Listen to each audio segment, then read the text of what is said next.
الرحمن الرحيم الحمد لله رب العالمين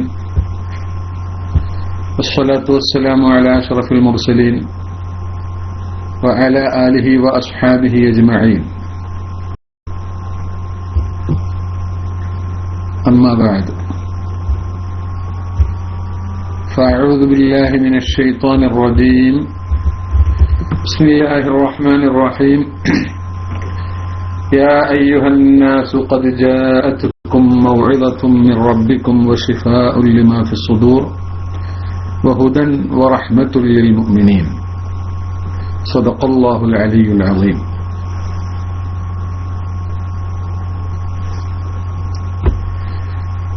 സ്നേഹമുള്ള സഹോദരങ്ങളെ,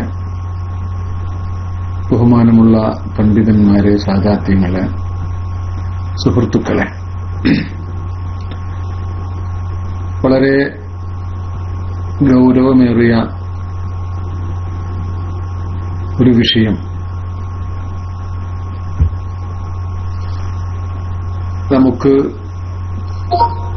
എന്നല്ല, ഒരൽപ്പം ഈമാനുള്ള ഏതൊരു മനുഷ്യനും വളരെ ഗൗരവത്തിൽ ചിന്തിക്കുകയും മനസ്സിലാക്കുകയും മറ്റുള്ളവരെ കാര്യങ്ങൾ ബോധ്യപ്പെടുത്തുകയും ചെയ്യേണ്ടുന്ന വളരെ അപകടകരമായ ഒരു ഘട്ടത്തിലൂടെയാണ് നാം ഇപ്പോൾ കടന്നുപോകുന്നത്. മുസ്ലിം സമൂഹം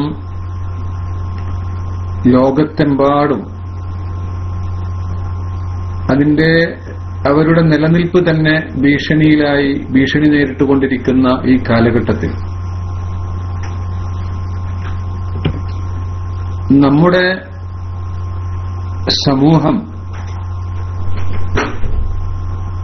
സമൂഹത്തിൽപ്പെട്ട ആളുകൾ തന്നെ ഇസ്ലാമിന്റെ ശത്രുക്കൾക്ക് ഏണി വെച്ചു കൊടുക്കുകയും അവരുടെ പ്രവർത്തനങ്ങൾ എളുപ്പമാക്കി കൊടുക്കുകയും ചെയ്യുന്ന വളരെ ദയനീയമായ കാഴ്ച നാം കണ്ടുകൊണ്ടിരിക്കുകയാണ്. ഇന്ന് ഈ ക്ലാസ് സംഘടിപ്പിക്കപ്പെടാനുള്ള കാരണം നിങ്ങൾക്കെല്ലാവർക്കും അറിയാം. ബഹുമാനപ്പെട്ട നൂർ ഫൈസി ഉസ്താദ് അത് ചെറിയ രൂപത്തിൽ വിശദീകരിക്കുകയും ചെയ്തു.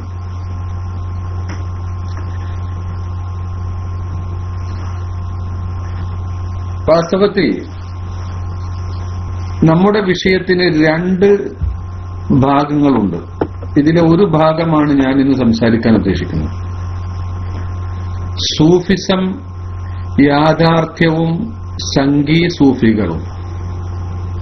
സൂഫിസം എന്ന ആ വലിയ ആ വിഷയം, അതുമായി ബന്ധപ്പെട്ട രണ്ട് കാര്യങ്ങൾ. അതിന്റെ യാഥാർത്ഥ്യം എന്താണ്? അതും ആധുനിക സംഘീ സൂഫികൾ അവരുടെ അവസ്ഥയും അവരുടെ ഉദ്ദേശവും അവരെ നേരിടാനുള്ള മാർഗവും എന്താണ്? ഇതാണ് നാം വിശദമായി ആ വിഷയത്തെ രണ്ട് ഭാഗമാക്കിക്കൊണ്ട് തന്നെ അവതരിപ്പിക്കാൻ ഉദ്ദേശിക്കുന്നത്. അതിന് കാരണമുണ്ട്.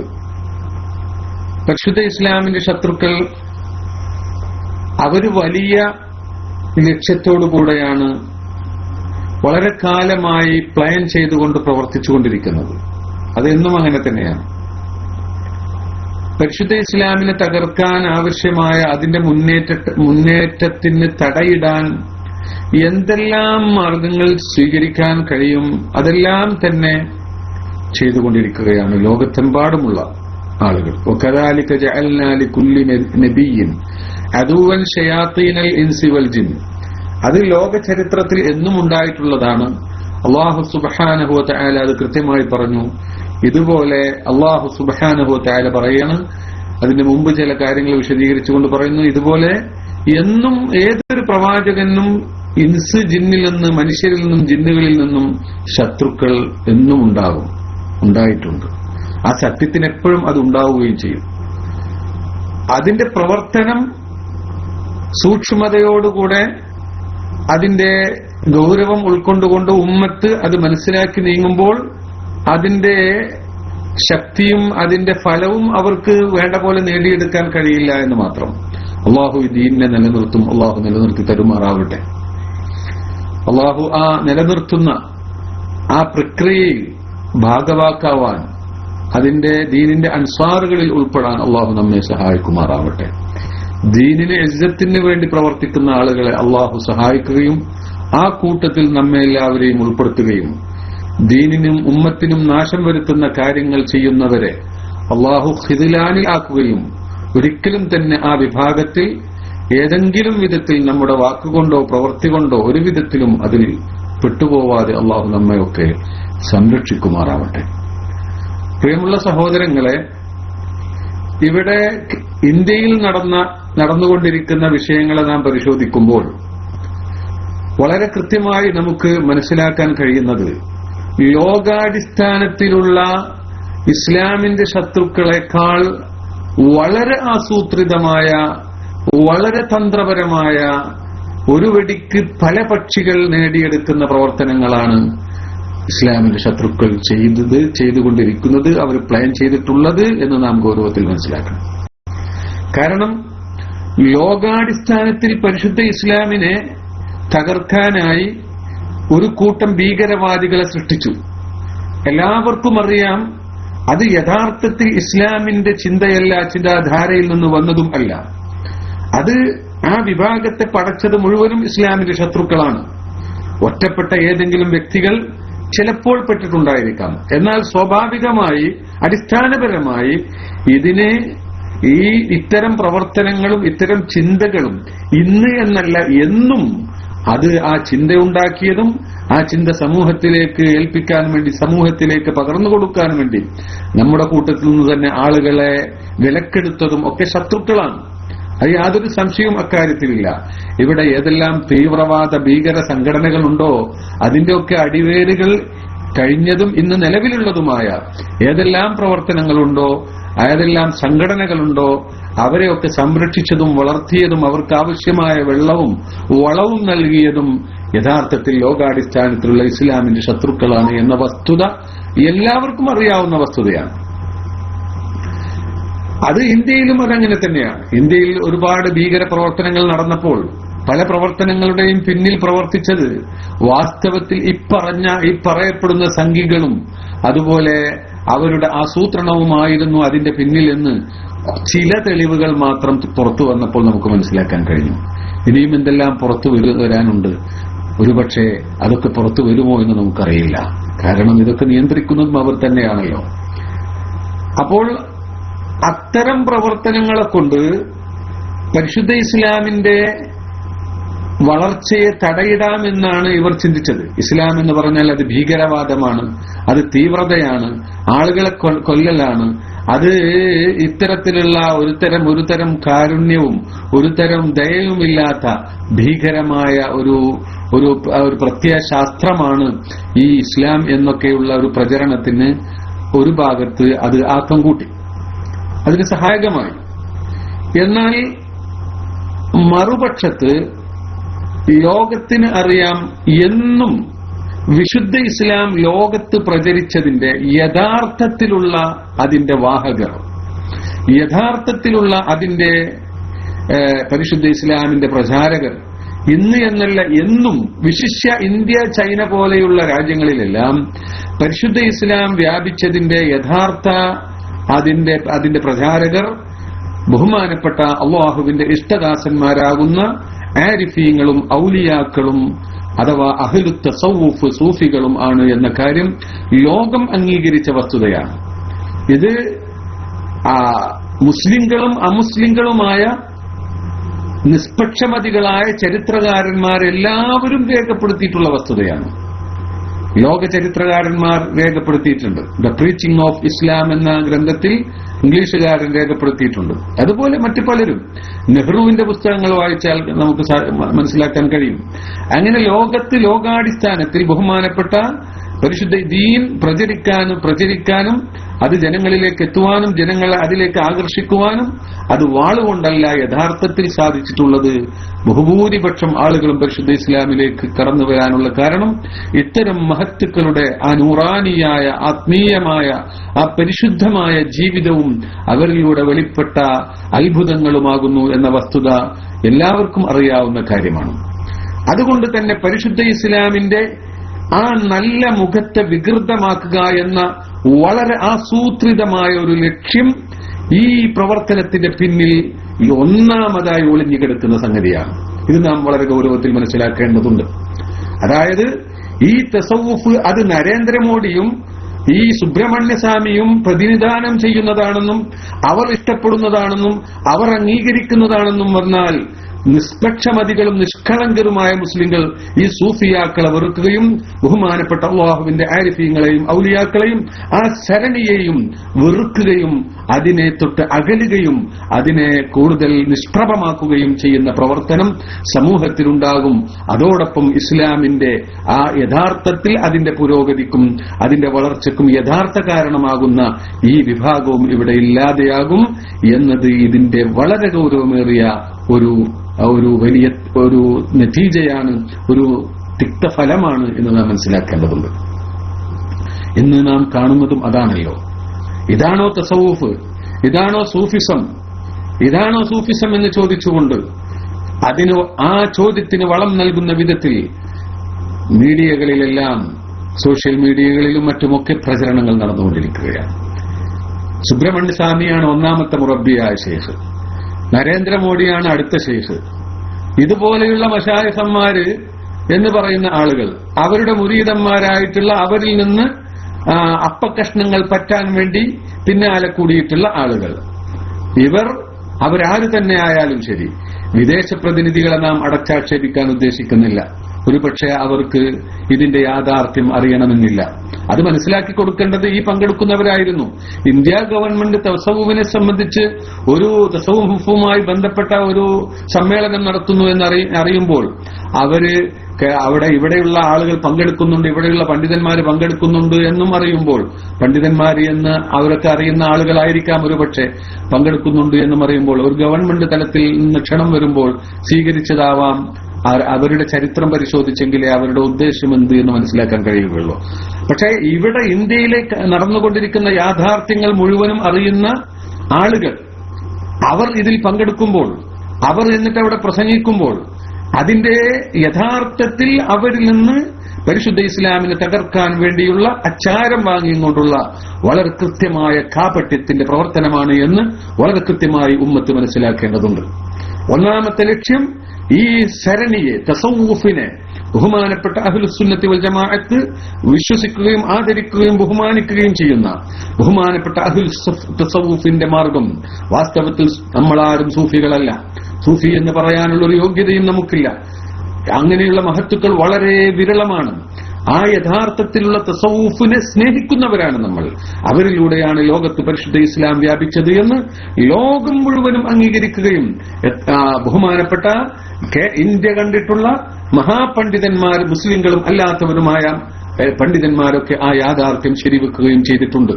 ആ മഹത്തായ സരണിയെ വിമർശിക്കപ്പെടാനും അതിന് സമൂഹം, യുവാക്കൾ, നിഷ്കളങ്കർ അവർ പെട്ടെന്ന് കാണുന്നത് ഇതാണ്. അവർക്ക് ചരിത്രം കൂടുതൽ അറിയില്ല.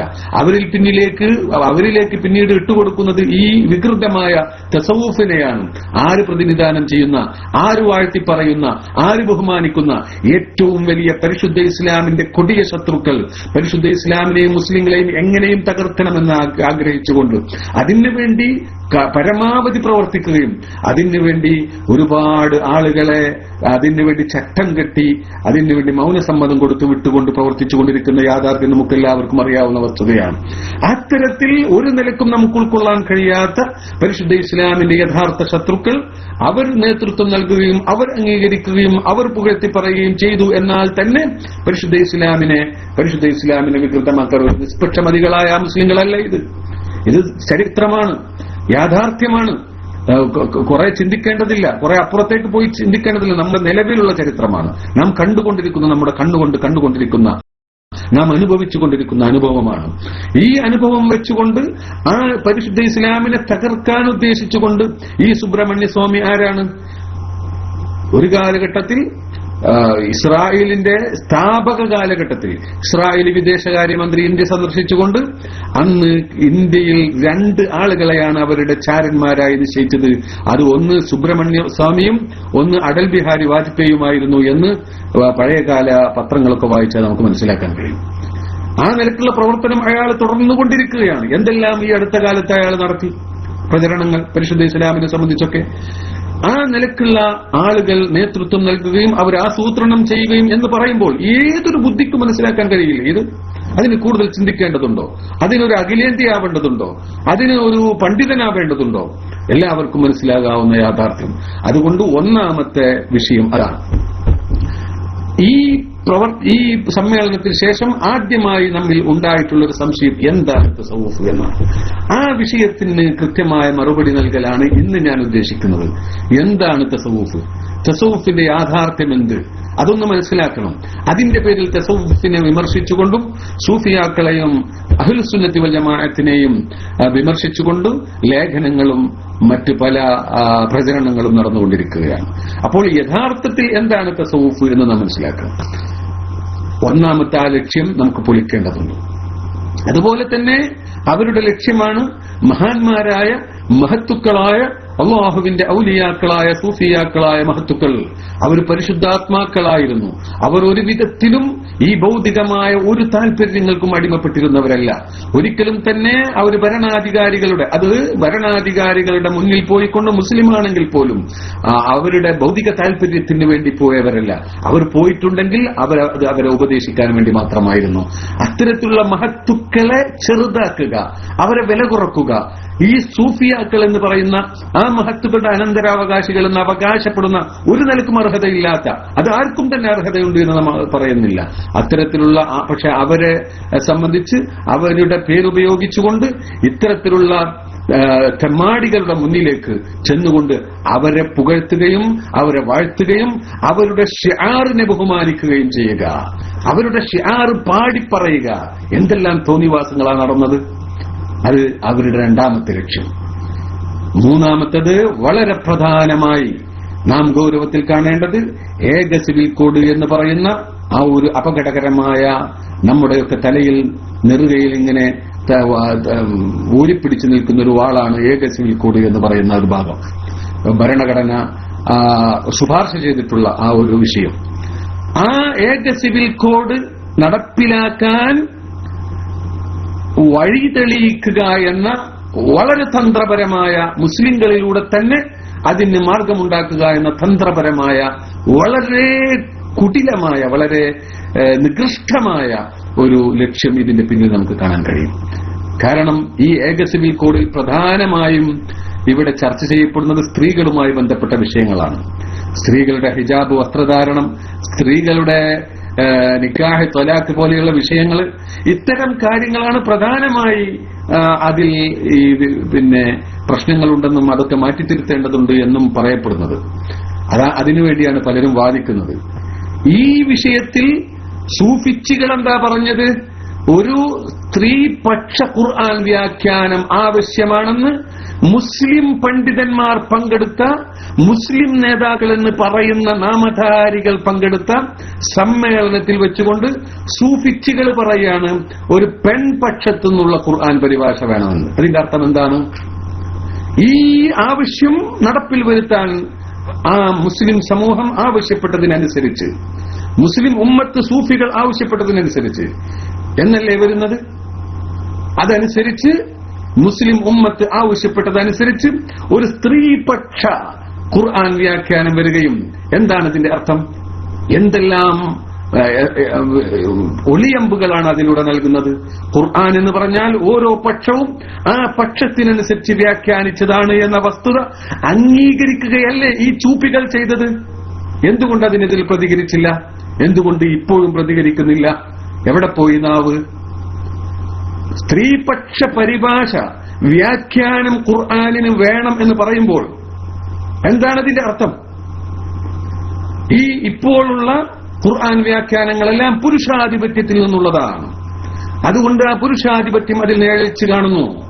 അതുകൊണ്ട് അത് മാറ്റി സ്ത്രീകളുടെ ആവശ്യങ്ങളും അവകാശങ്ങളും അംഗീകരിക്കുന്ന വിധത്തിൽ ഖുർആനിന് വ്യാഖ്യാനം വേണം. ആ നിലയ്ക്ക് ശരീഅത്തിനെ പാകപ്പെടുത്തണം എന്നല്ലേ പറഞ്ഞത്? ഏക സിവിൽ കോഡ് സ്ഥാപിക്കണം എന്ന് മുസ്ലിം നാമധാരികളെ കൊണ്ട് പറയിപ്പിക്കുകയല്ലേ ഈ ചെയ്തത്? ഇവരാണോ മുസ്ലിം? ഇവരാണോ മുസ്ലിം നേതാക്കൾ? എന്റെ പ്രിയമുള്ള മുഅ്മിനീങ്ങളെ, ഒരൽപ്പം ഈമാനുള്ള മുഅ്മിനീങ്ങൾ ചിന്തിക്കേണ്ടതുണ്ട്. ഇതൊക്കെ ഈമാനിൽ ഒരു അംശം ബാക്കിയുണ്ടെങ്കിൽ വിഷയം വളരെ ഗൗരവമുള്ളതാണ്. ഇതേതെങ്കിലും സംഘടനയോടുള്ള എതിർപ്പ് കൊണ്ട് പറയുന്നതല്ല, സംഘടനാപരമായ പക്ഷപാതിത്വമല്ല ഇത്. നിങ്ങൾ നിഷ്പക്ഷമായി ചിന്തിക്ക്. എന്തുകൊണ്ട് ഇതിനെതിരിൽ പ്രതികരിച്ചില്ല?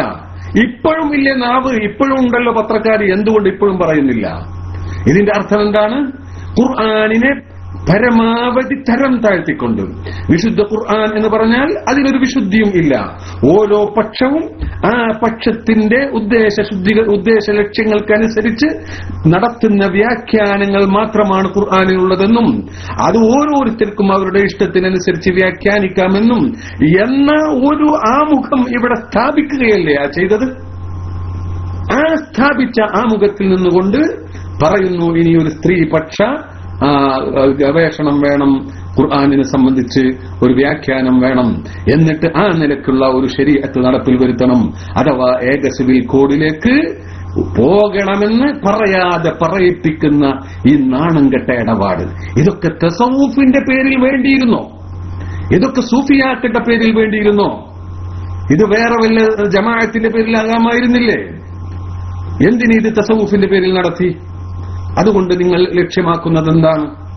അതുകൊണ്ട് വളരെ വിഷയമായി, വളരെ ഗൗരവത്തിൽ ചിന്തിക്കുകയും ഇതിനെതിരെ ശക്തമായി പ്രതികരിക്കുകയും ചെയ്യൽ ഓരോ മുസ്ലിമിന്റെയും ബാധ്യതയാണ് എന്ന് ഈ അവസരത്തിൽ ഞാൻ ഓർമ്മപ്പെടുത്തുകയാണ്. എന്നെ, നഫ്സിനെയും നിങ്ങളെയും ഞാൻ ഓർമ്മപ്പെടുത്തുകയാണ്. ചിന്തിച്ചു നോക്കുമ്പോൾ വല്ലാത്ത വിഷമവും വല്ലാത്ത വേദനയും തോന്നുന്ന വിഷയങ്ങളാണ്. ഇതൊന്നും മനസ്സിലാകാഞ്ഞിട്ടല്ലല്ലോ എന്റെ പ്രിയമുള്ള സഹോദരങ്ങളെ. ഏതായിരുന്നാലും ഓരോ വിഷയങ്ങളിലേക്കും പ്രവേശിക്കേണ്ടതുണ്ട്. ആദ്യമായി ഇതിന്റെ പേരിൽ ഒരിക്കലും തസവ്വുഫിനെയും അഹ്ലു തസവ്വുഫിനെയും സൂഫിയത്തിനെയും ചെറുതാക്കാനോ കൊച്ചാക്കാനോ ആരും വരണ്ട. അങ്ങനെ ചിലർക്കൊരു കിട്ടിയൊരു അവസരം എന്ന നിലയ്ക്ക് ചിലർ ഒഴിഞ്ഞു നോക്കിയിട്ടുണ്ട്. അവരോട് കൃത്യമായി പറയാനുള്ളത്, പരിശുദ്ധമായ തസവ്വുഫ് എന്ന് പറയുന്നത് അത് ഇതൊന്നും അല്ല. തസവ്വുഫ് എന്ന് വളരെ കൃത്യമായി നമ്മൾ മനസ്സിലാക്കേണ്ടതുണ്ട്. തസവ്വുഫ് എന്ന് പറഞ്ഞാൽ അത് പരിശുദ്ധ ദീനിന്റെ അകക്കാമ്പാണ്, പരിശുദ്ധ ദീനിന്റെ സത്തയാണ്. പരിശുദ്ധമായ ദീനിൽ നിന്ന് പരിശുദ്ധമായ ദീനിനെ അതിന്റെ പൂർണ്ണ രൂപത്തിൽ നടപ്പിലാക്കണമെങ്കിൽ അതിനുള്ള മാർഗമാണ് തസവ്വുഫ് എന്ന പേരിൽ അറിയപ്പെട്ടിട്ടുള്ളത്. ഈ വസ്തുത നാം മനസ്സിലാക്കുക. അതിനുവേണ്ടി ചില കാര്യങ്ങൾ മാത്രം പറഞ്ഞുകൊണ്ട് ഇന്ന് നമുക്ക് അവസാനിപ്പിക്കാം. ബാക്കി അതിന്റെ രണ്ടാം ഭാഗം നമുക്ക് ഇൻഷാ അല്ലാഹ് മറ്റൊരു സമയത്തും ആവാം. തസവ്വുഫ് അങ്ങനൊന്നും ഇസ്ലാമിൽ ഇല്ല എന്ന് ചിലർ പറയുന്നു. ഉണ്ടെങ്കിൽ തന്നെ അത് പുതിയതാണെന്ന് പറയുന്നു. അത് ഹൈന്ദവതയിൽ നിന്ന് കടമെടുത്തതാണെന്ന് പറയുന്നു. അങ്ങനെയൊക്കെ പല രൂപത്തിൽ അതിനെ സംബന്ധിച്ച് വിശദീകരണങ്ങൾ പത്രങ്ങളിലും മാധ്യമങ്ങളിലും നാം കാണുന്നു. എന്നാൽ കൃത്യമായി നാം മനസ്സിലാക്കിയാൽ എന്താണ് തസവ്വുഫ്? തസവ്വുഫ് എന്താണ് എന്ന് ചോദിച്ചാൽ ബഹുമാനപ്പെട്ട അഇമ്മത്ത് അതിന് വ്യാഖ്യാനങ്ങൾ നൽകിയിട്ടുണ്ട്. ബഹുമാനപ്പെട്ട ഇമാം, ബഹുമാനപ്പെട്ട ഷെയ്ഖ് ഖുതുബുൽ അഖ്താബ് അബ്ദുൽ ഖാദിർ ജീലാനി തങ്ങൾ അവർ പറഞ്ഞത് വളരെ ചുരുക്കിയ രണ്ട് ജുംലകളിലായി കൊണ്ട് ബഹുമാനപ്പെട്ടവർ അതിന്റെ വിശാലമായ അർത്ഥം രത്നചുരുക്കമായി പറഞ്ഞിട്ടുണ്ട്. ഒന്ന്, ബഹുമാനപ്പെട്ടവർ പറഞ്ഞത് അസ്സിദ്ഖു മഅൽ ഹഖ്ഖി വഹുസ്നുൽ ഖുലുഖി മഅൽ ഖൽഖി. ഇതാണ് തസവ്വുഫ്, അതിന്റെ ആകത്തുക. അത് എങ്ങനെ പരിശോധിച്ചാലും ഇതിലേക്കാണ് മടങ്ങുക. എന്താണ് അസ്സിദ്ഖു മഅൽ ഹഖ്ഖി? ഹഖ് തആലയോടുകൂടെ, ഹഖ് തആലയോട് അവനുമായുള്ള പെരുമാറ്റം, അവനുമായുള്ള ബന്ധം, അവനുമായുള്ള സമ്പർക്കം, അവനുമായുള്ള ആരാധനയും മറ്റുമൊക്കെ സത്യസന്ധമാക്കുക. വളരെ കൃത്യമായി, സത്യസന്ധമായി, സംശുദ്ധമായി കൈകാര്യം ചെയ്യാൻ കഴിയുക. അള്ളാഹുവിനോട് പറയുന്നതൊക്കെ. അസ്തഗ്ഫിറുല്ലാഹ് എന്ന് പറഞ്ഞാൽ, ഇന്ന സ്വലാത്തി വ നുസുക്കി എന്ന് പറഞ്ഞാൽ, അങ്ങനെ പ്രവർത്തിച്ചാൽ എന്തൊക്കെയാണെങ്കിലും അതൊക്കെ തന്നെ പരിശുദ്ധമായ സംശുദ്ധമായ പൂർണ്ണമായ സത്യസന്ധതയോടുകൂടെ ആയിരിക്കുക, അതിനുള്ള ശ്രമം. വഹുസ്നുൽ ഖുൽഖി മഅൽ ഖൽഖി, സൃഷ്ടികളുമായി നല്ല പെരുമാറ്റം നടത്തുക. ഇതാണ് തസവ്വുഫ്. സൃഷ്ടികളുമായുള്ള ബന്ധം, അള്ളാഹുമായുള്ള ബന്ധം സത്യസന്ധമാവുക, സൃഷ്ടികളുമായുള്ള ബന്ധം, അവരുമായുള്ള പെരുമാറ്റം അത് ഹുസ്നുൽ ഖുൽഖ്, സൽ സ്വഭാവത്തോടുകൂടെയാവുക, അദബോടുകൂടെയാവുക, മര്യാദയോടുകൂടെയാവുക. ഇതാണ് ഇതിന്റെ ആകത്തുക. ഇതിലെല്ലാം ഉൾപ്പെട്ടു. ഇതിൽ നിന്ന് തന്നെ നമുക്ക് എന്താണ് തസവ്വുഫ്, ആധികാരികമായി തസവ്വുഫ് എന്താണെന്ന് അതിനൊരു നിർവചനം പറയാൻ അർഹതയുള്ളവർ ഏറ്റവും ബഹുമാനപ്പെട്ട ഗൗസുൽ ആലം തങ്ങൾ അവർകൾ ബഹുമാനപ്പെട്ടവരാണ് ഈ പറഞ്ഞത്. അതുപോലെ പിന്നെ മറ്റു പലരും പല രൂപത്തിൽ അതിന് വ്യാഖ്യാനിച്ചിട്ടുണ്ട്. ഒക്കെ ചെന്നെത്തുന്നത് ഇങ്ങോട്ടാണ്. ഒന്നുകൂടെ വിശദമായി പറയുകയാണെങ്കിൽ ബഹുമാനപ്പെട്ട അല്ലാമ ശൈഖ് മുഹമ്മദ് അമീൻ അൽ ഖുർദി എന്നവർ പറഞ്ഞത്, ഹുവ ഇൽമുൻ യുഅറഫു ബിഹി അഹ്വാലുൻ നഫ്സി മഹ്മൂദുഹാ വമദ്മൂമുഹാ വകൈഫിയത്തു തത്ഹീരിഹാ മിനൽ മദ്മൂമി മിൻഹാ വതഹ്ലിയതിഹാ ബിലിത്തിസാഫി ബിമഹ്മൂദിഹാ വകൈഫിയത്തി സുലൂകി വസ്സൈരി ഇലല്ലാഹി തആല വൽഫിറാരി ഇലൈഹി. അതാണ് തസവ്വുഫ്. ഇൽമുൻ, അത് ഒരു വിജ്ഞാന ശാഖയാണ്. യുഅറഫു ബിഹി അഹ്വാലുൻ നഫ്സി മഹ്മൂദുഹാ വമദ്മൂമുഹാ. ആ ഇൽമു കൊണ്ട് അറിയപ്പെടും ശരീരത്തിന്റെ, നമ്മുടെ നഫ്സിന്റെ, മനുഷ്യ ശരീരത്തിന്റെ അവസ്ഥകൾ, നല്ലതും ചീത്തയും. അതിന് നല്ല അവസ്ഥയുണ്ട്, ചീത്ത അവസ്ഥയുണ്ട്. ആ നല്ലതും ചീത്തയും, അതിന്റെ നല്ല ഗുണങ്ങളും ദുർഗുണങ്ങളും, അതിന്റെ ചീത്ത വിശേഷണങ്ങളും നല്ല ഗുണങ്ങളും ഒക്കെ മനസ്സിലാക്കാൻ കഴിയുന്ന ആ ഇൽമ വെച്ച് നമുക്ക് മനസ്സിലാക്കാൻ പറ്റും. അങ്ങനത്തെ ഒരു കണ്ണാടിയാവുന്നൊരു ഇൽമ. എന്നിട്ട് മാത്രമല്ല, വകൈഫിയത്തി തത്ഹീരിഹാ മിനൽ മദ്മൂമി മിൻഹാ വകൈഫിയത്തി തത്ഹീരിഹാ മിനൽ മദ്മൂമി മിൻഹാ. ആ നഫ്സിനെ ആ സ്വഭാവ ഗുണങ്ങളിൽ നിന്ന്, മോശമായതിൽ നിന്ന് ശുദ്ധീകരിക്കാനുള്ള മാർഗം, അതിൽ നിന്ന് എങ്ങനെയാണ് ഈ നഫ്സിനെ ശുദ്ധീകരിക്കുക, അതിന്റെ കൈഫിയത്ത്, അതിന്റെ രൂപവും എങ്ങനെ എന്ന് മനസ്സിലാക്കി തരുന്ന ഇൽമാകുന്നു എന്ന് ബഹുമാനപ്പെട്ടവർ പറയാം. മനസ്സിലായോ?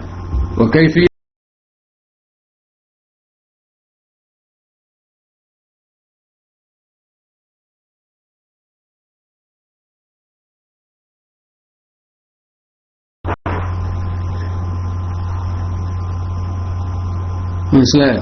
എവിടെ വെച്ചിട്ടാ പോയെന്നറിയില്ല. ഒരു മിനിറ്റ് പോയില്ലേ? ഓക്കെ. ഇൽമുൻ യുഅറഫു ബിഹി അഹ്വാലുൻ നഫ്സി മഹ്മൂദുഹാ വമദ്മൂമുഹാ വകൈഫിയത്തി തത്ഹീരിഹാ മിനൽ മദ്മൂമി മിൻഹാ വതഹ്ലിയതിഹാ ബിൽ ഇത്തിസാഫി ബിമഹ്മൂദിഹാ. ആ ശരീരത്തിന്റെ ചീത്ത അവസ്ഥയിൽ നിന്ന് അതിനെ ശുദ്ധീകരിച്ച് അതിന്റെ അവസ്ഥ നന്നാക്കിയെടുത്ത് എല്ലാ നല്ല ഗുണങ്ങളെ കൊണ്ടും, വിനയം, കാരുണ്യം, അങ്ങനെ തുടങ്ങിയുള്ള എല്ലാ നല്ല വിശേഷണങ്ങളെ കൊണ്ടും ആ ശരീരത്തെ ആവരണമണിയിപ്പിക്കാൻ, അതിനെ ആ സ്വഭാവം, ഇത്തരം കാര്യങ്ങൾ അതിന്റെ സ്വഭാവമാക്കി മാറ്റാൻ ഉള്ള മാർഗമെന്ത്? അങ്ങനെ ആ ശുദ്ധീകരണത്തിലൂടെയും ആ നല്ല സ്വഭാവത്തെ കൈവരിക്കലിലൂടെയും അള്ളാഹുവിലേക്കുള്ള വകൈഫിയത്തി സുലൂക്കി വസ്സൈരി ഇലല്ലാഹി തആല വൽഫിറാരി ഇലൈഹി. അങ്ങനെ അള്ളാഹുവിലേക്ക്, അവന്റെ ജ്ഞാനവിജ്ഞാനത്തിലേക്ക്, അവന്റെ അറിവിലേക്ക്, അവനിലേക്കുള്ള ആ പ്രയാണം, അതിലേക്ക് പ്രവേശിക്കുവാനും അവനെ സംബന്ധിച്ച് മനസ്സിലാക്കുവാനും അവനിലേക്ക് ഓടിയെത്തുവാനുമുള്ള മാർഗങ്ങൾ എന്ത്, അതിന്റെ രൂപം എങ്ങനെ എന്ന് മനസ്സിലാക്കാനുള്ള ഒരു ഇൽമാണ് ഇൽമു തസവ്വുഫ് എന്ന് പറയുമ്പോൾ നമുക്ക് അതിന്റെ ഒരു വിശദമായ രൂപം നമുക്ക് മനസ്സിലാക്കാൻ കഴിയുന്നു. അപ്പൊ ചുരുക്കി പറഞ്ഞാൽ, ഇതുപോലെ പല രൂപത്തിൽ അതിന് വ്യാഖ്യാനം ഒക്കെ ചെന്നെത്തുന്നത് ഒന്നാണ്. ചുരുക്കി പറഞ്ഞാൽ തസവ്വുഫിൽ ചർച്ച ചെയ്യുന്നത് മനുഷ്യന്റെ ശാരീരികമായ അഥവാ മാനസികമായ ഈ ഗുണവിശേഷണങ്ങളെ സംബന്ധിച്ചാണ്. അവന്റെ സ്വഭാവങ്ങളെ സംബന്ധിച്ചാണ്, അതിൽ നിന്ന് ശുദ്ധീകരിക്കുന്നതിനെ സംബന്ധിച്ചാണ്, എന്നിട്ട് ആ അള്ളാഹുവിന്റെ മാർഗത്തിലേക്ക് പ്രവേശിക്കുന്നതിനെ സംബന്ധിച്ചാണ്. അതുകൊണ്ടുള്ള ഗുണമെന്താ? ഹൃദയത്തെ ശുദ്ധീകരിക്കാൻ കഴിയുകയും അള്ളാഹു സുബ്ഹാനഹു വ തആലയെ മനസ്സിലാക്കുവാനും അങ്ങനെ കൂടുതൽ അള്ളാഹുവിനെ അറിഞ്ഞുകൊണ്ട് അള്ളാഹുവിനെ ആരാധിക്കുവാനും ആ ആരാധനയുടെ രസവും മാധുര്യവും അനുഭവിച്ചറിയുവാനും ഇതിലൂടെ സാധിക്കും എന്നാണ് മഹാന്മാരായ അയിമ്മത്ത് നമ്മെ പഠിപ്പിച്ചത്. അപ്പോൾ എല്ലാ കാര്യങ്ങൾക്കും ആവശ്യമായ ഒരു സംഗതിയാണ് ഈ തസവൂഫ് എന്ന് നമുക്ക് മനസ്സിലാക്കാം. ഈമാൻ അത് സുദൃഢമാകണമെങ്കിൽ തസവൂഫ് വേണം, അഥവാ ഇഹ്സാൻ വേണം. ഹദീസിൽ ഇതിനെ സംബന്ധിച്ച് ഇഹ്സാൻ എന്ന് വിശേഷിപ്പിച്ചിട്ടുണ്ട്. ഇഹ്സാൻ വേണം.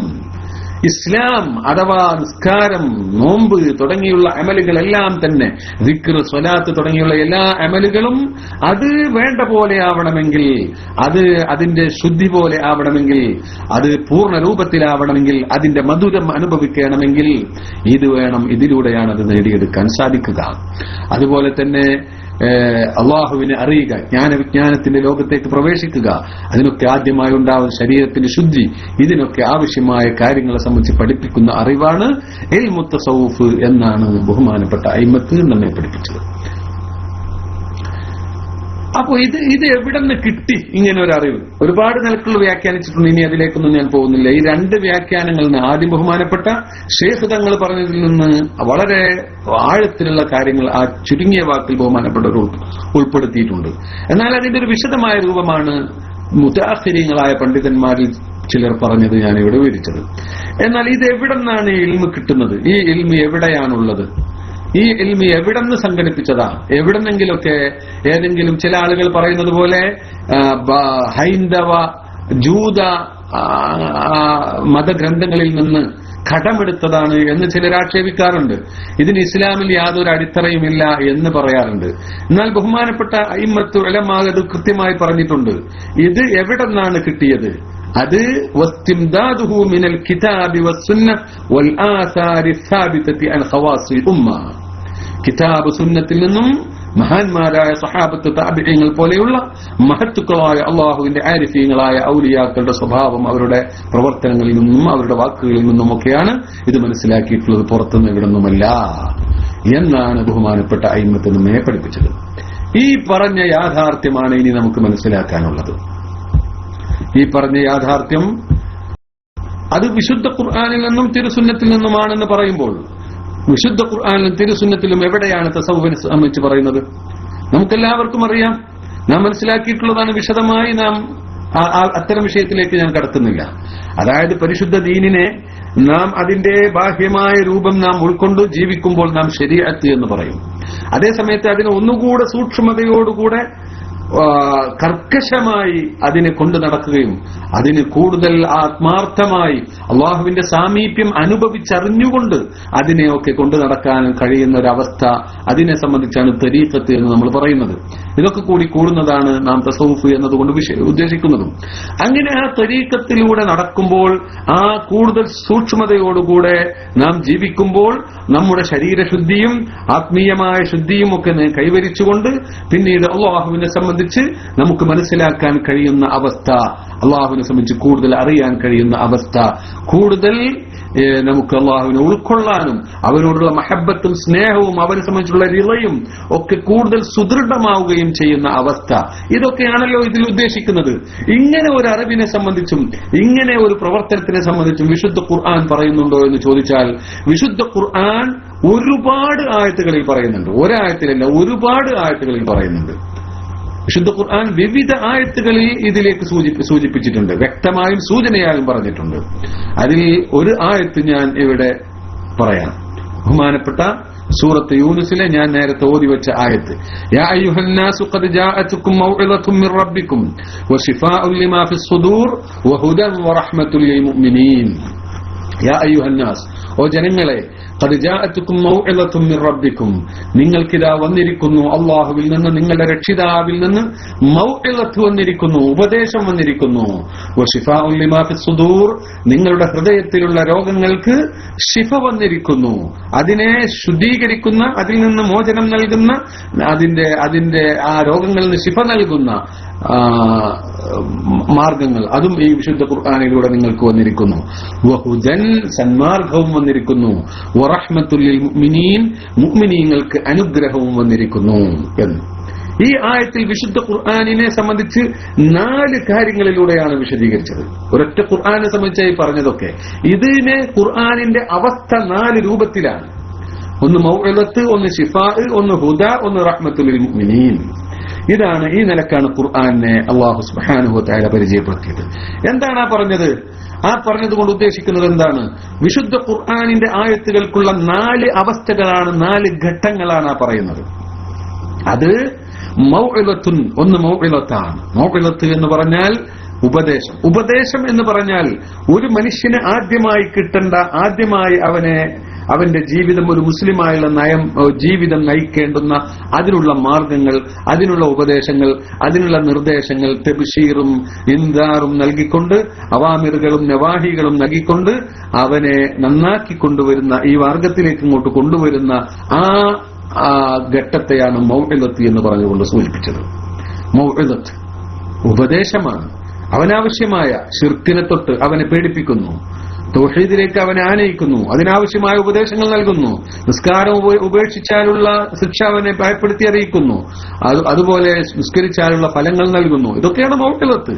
അപ്പോൾ ശരീഅത്തനുസരിച്ച് ജീവിക്കാനുള്ള, ഈമാനൻ വ ഇസ്ലാമൻ, ശരീഅത്തനുസരിച്ച് ജീവിക്കാനുള്ള മാർഗങ്ങൾ അവന് പഠിപ്പിച്ചു കൊടുക്കുക, അവന് കാണിച്ചു കൊടുക്കുക, അത് ഉൾക്കൊള്ളുക. ആ ഘട്ടത്തിലേക്കാണ് മൗഇദത്ത് എന്ന് പറഞ്ഞത് സൂചിപ്പിക്കുന്നത്.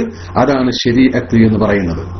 പിന്നെ അങ്ങനെ പ്രവേശിക്കാൻ തുടങ്ങിയാൽ ബഹുമാനപ്പെട്ട അയിമ്മത്ത് വിശദീകരിക്കുന്നുണ്ട്, മനുഷ്യന്റെ ശരീരം, മനുഷ്യന്റെ ഹൃദയം, ആ ഹൃദയങ്ങളിൽ ഒരുപാട് അഴുക്കുകളുണ്ട്.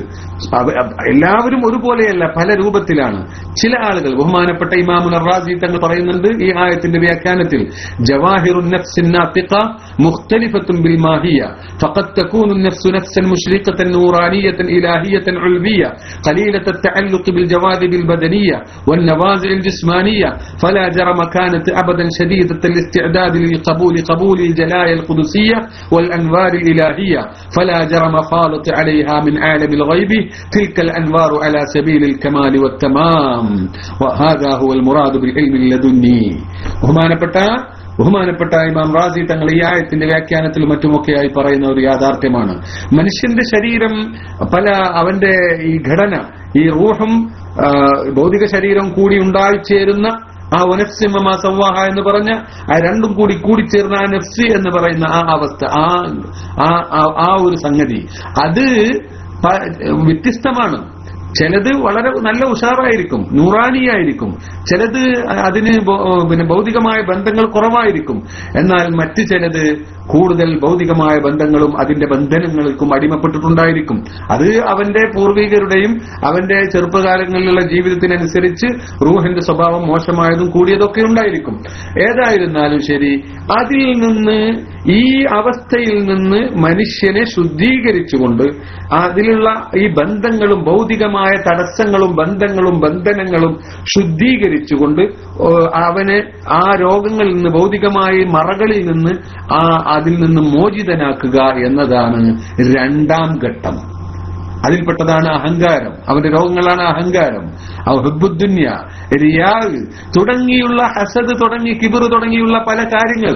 അങ്ങനെയുള്ള ഈ രോഗങ്ങളിൽ നിന്ന്, അതിൽ നിന്നുണ്ടായിത്തീരുന്ന പ്രവർത്തനങ്ങളിൽ നിന്ന്, അതിനോടുള്ള ആ ഭ്രമം, അതിൽ നിന്ന് ഇവന്റെ ശരീരത്തെ ശുദ്ധീകരിക്കാൻ നല്ലൊരു ഡോക്ടറെയും അതിനാവശ്യമായ മരുന്നും ഉണ്ടാവുകയും ആ മരുന്ന് സ്വീകരിക്കാൻ ഇവന്റെ ശരീരം യോഗ്യമാവുകയും ചെയ്താൽ, അവിടെ തഫ്സീർ റാസിയിൽ പറയുന്നുണ്ട്, അതിന്റെ മുമ്പ് പറഞ്ഞിട്ടുണ്ട്.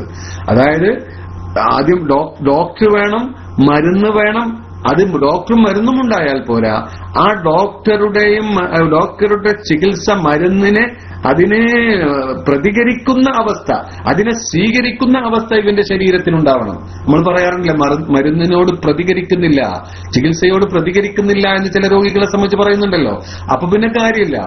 അങ്ങനെയുള്ള ഈ 3 കാര്യങ്ങൾ ഒത്തുവന്നാൽ അവനെ ചികിത്സിച്ച് ശുദ്ധീകരിച്ചു കൊണ്ടുവരാൻ കഴിയും. അങ്ങനെ ചികിത്സിച്ച് കൊണ്ടുവരുമ്പോൾ ആദ്യമേ പരിശുദ്ധമായ ശരീരമാണെങ്കിൽ പെട്ടെന്ന് കയറിക്കൂടാൻ കഴിയും. അതേസമയത്ത് കൂടുതൽ അഴുക്കുകൾ ഉണ്ടെങ്കിൽ കൂടുതൽ മെനക്കെട്ട് അതിനെ ശുദ്ധീകരിച്ച് മുജാഹദ ചെയ്ത് ശുദ്ധീകരിച്ചു കൊണ്ടുവന്നാൽ ആ ശരീരത്തിലേക്ക്, ആ ഹൃദയങ്ങളിലേക്ക് അള്ളാഹുവിൽ നിന്നുള്ള പ്രത്യേകമായ ആത്മീയമായ വിജ്ഞാനങ്ങൾ അവന് കരഗതമാവുകയും ലഭിക്കുകയും ചെയ്യും. ഈ രണ്ടാമത്തെ ഘട്ടം അതാണ് തരീഖത്ത് എന്ന് പറയുന്നത്. അതിലേക്കാണ് ശിഫാഉൻ ലിമാ ഫിസ് സുദൂർ എന്ന് പറഞ്ഞുകൊണ്ട് അല്ലാഹു സുബ്ഹാനഹു വ തആല ഇശാറത്ത് ചെയ്തത് എന്ന് പറയുകയാണ്.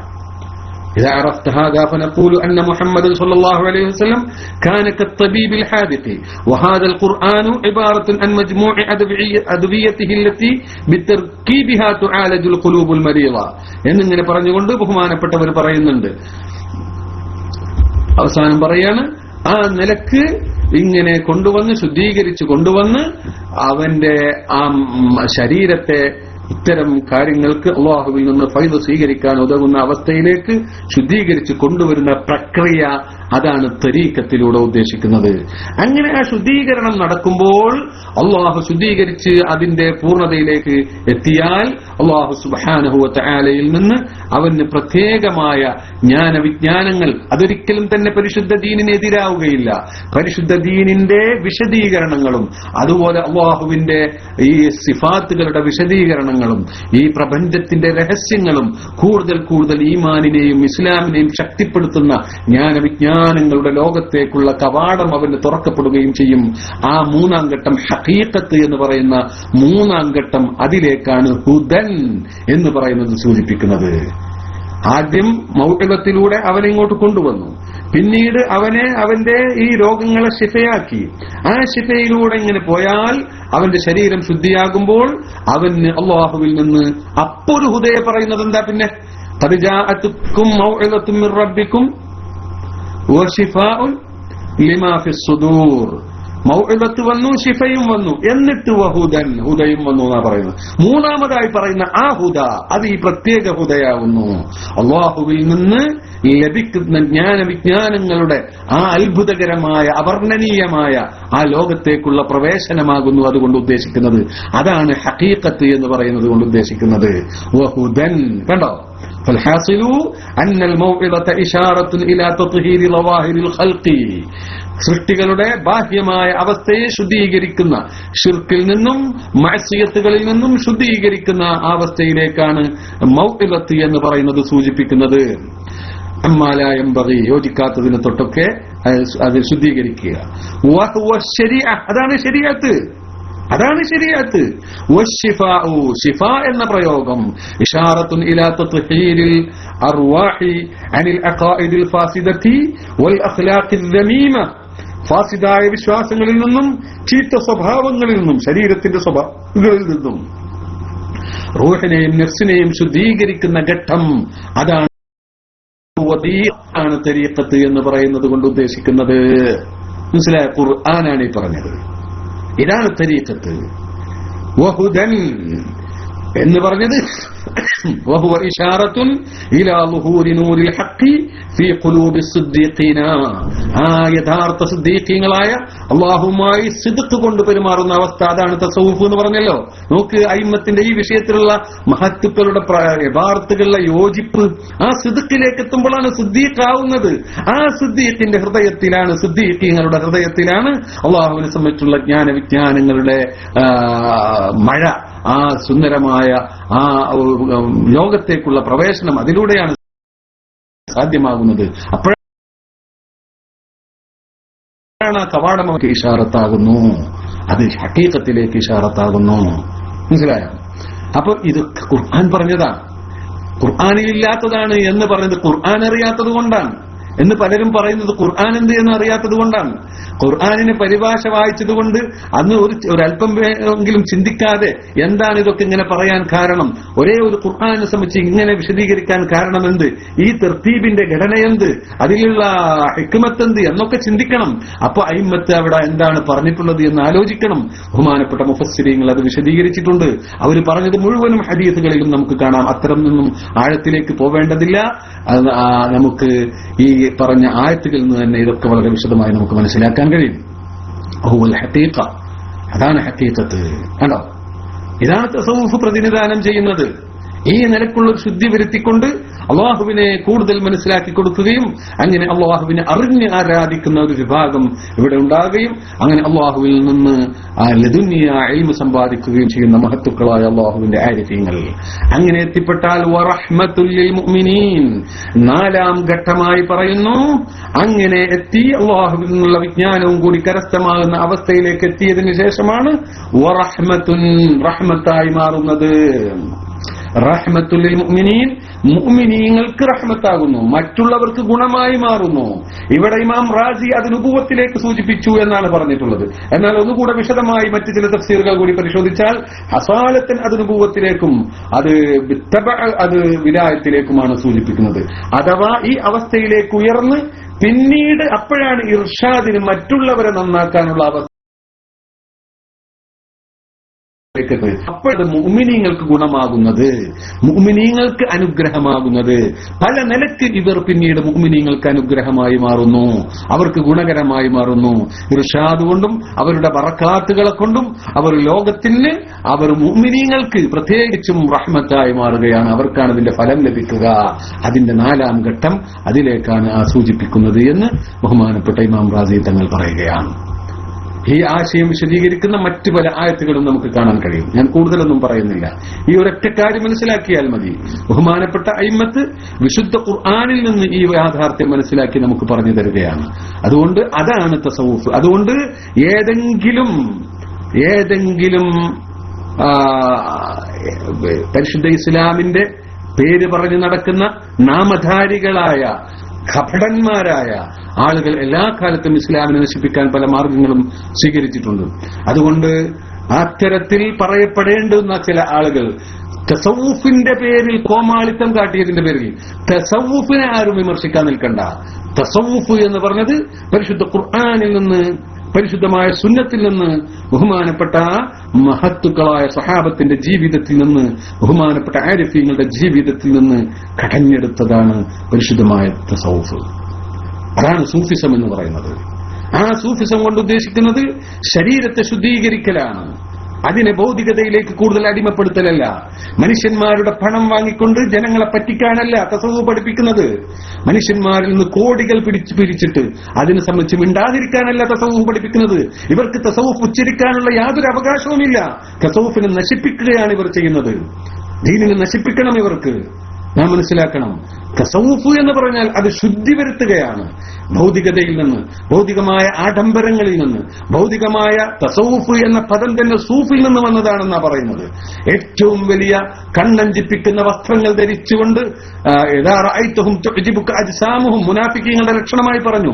ഇൻഷാ അല്ലാഹ് ഞാൻ പിന്നീട് പറയുന്നുണ്ട്. ഈ നിലക്ക് ശരീരവും അവരുടെ വസ്ത്രങ്ങൾ ഓടിപ്പിടാൻ നോക്കി സാധിക്കുമെന്ന് ചിന്തിച്ച് ആ നിലക്കൊക്കെ അണിഞ്ഞൊരുങ്ങി അവരെ സംബന്ധിച്ച് തസവ്വുഫ് എന്ന് മനസ്സിലാക്കിയവരല്ലേ പിഴച്ചത്. അവർക്കൊക്കെ തസവ്വുഫിനെ സംബന്ധിച്ച് പറയാൻ എന്ത് അർഹത? അതുകൊണ്ട് തസവ്വുഫ് സൂഫിയാക്കളെ നാം കളിയാക്കരുത്. ഇത്തരം പ്രവർത്തനങ്ങളെ കൊണ്ട് അവർക്ക് കൂട്ടുനിൽക്കുകയും ചെയ്യരുത്. വിഷയം വളരെ ഗൗരവമുള്ളതാണെന്ന് നമ്മൾ മനസ്സിലാക്കണം. ബഹുമാനപ്പെട്ട അയിമ്മത്ത് ഈ രൂപത്തിലാണ് നമുക്ക് മനസ്സിലാക്കി തന്നത്. അതുകൊണ്ട് ഈ വിധത്തിലുള്ള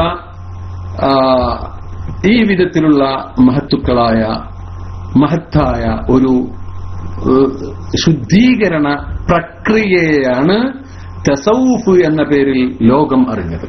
ഇത് നബി സല്ലല്ലാഹു അലൈഹി വസല്ലമ തങ്ങൾ നിർവഹിച്ചതാണ്.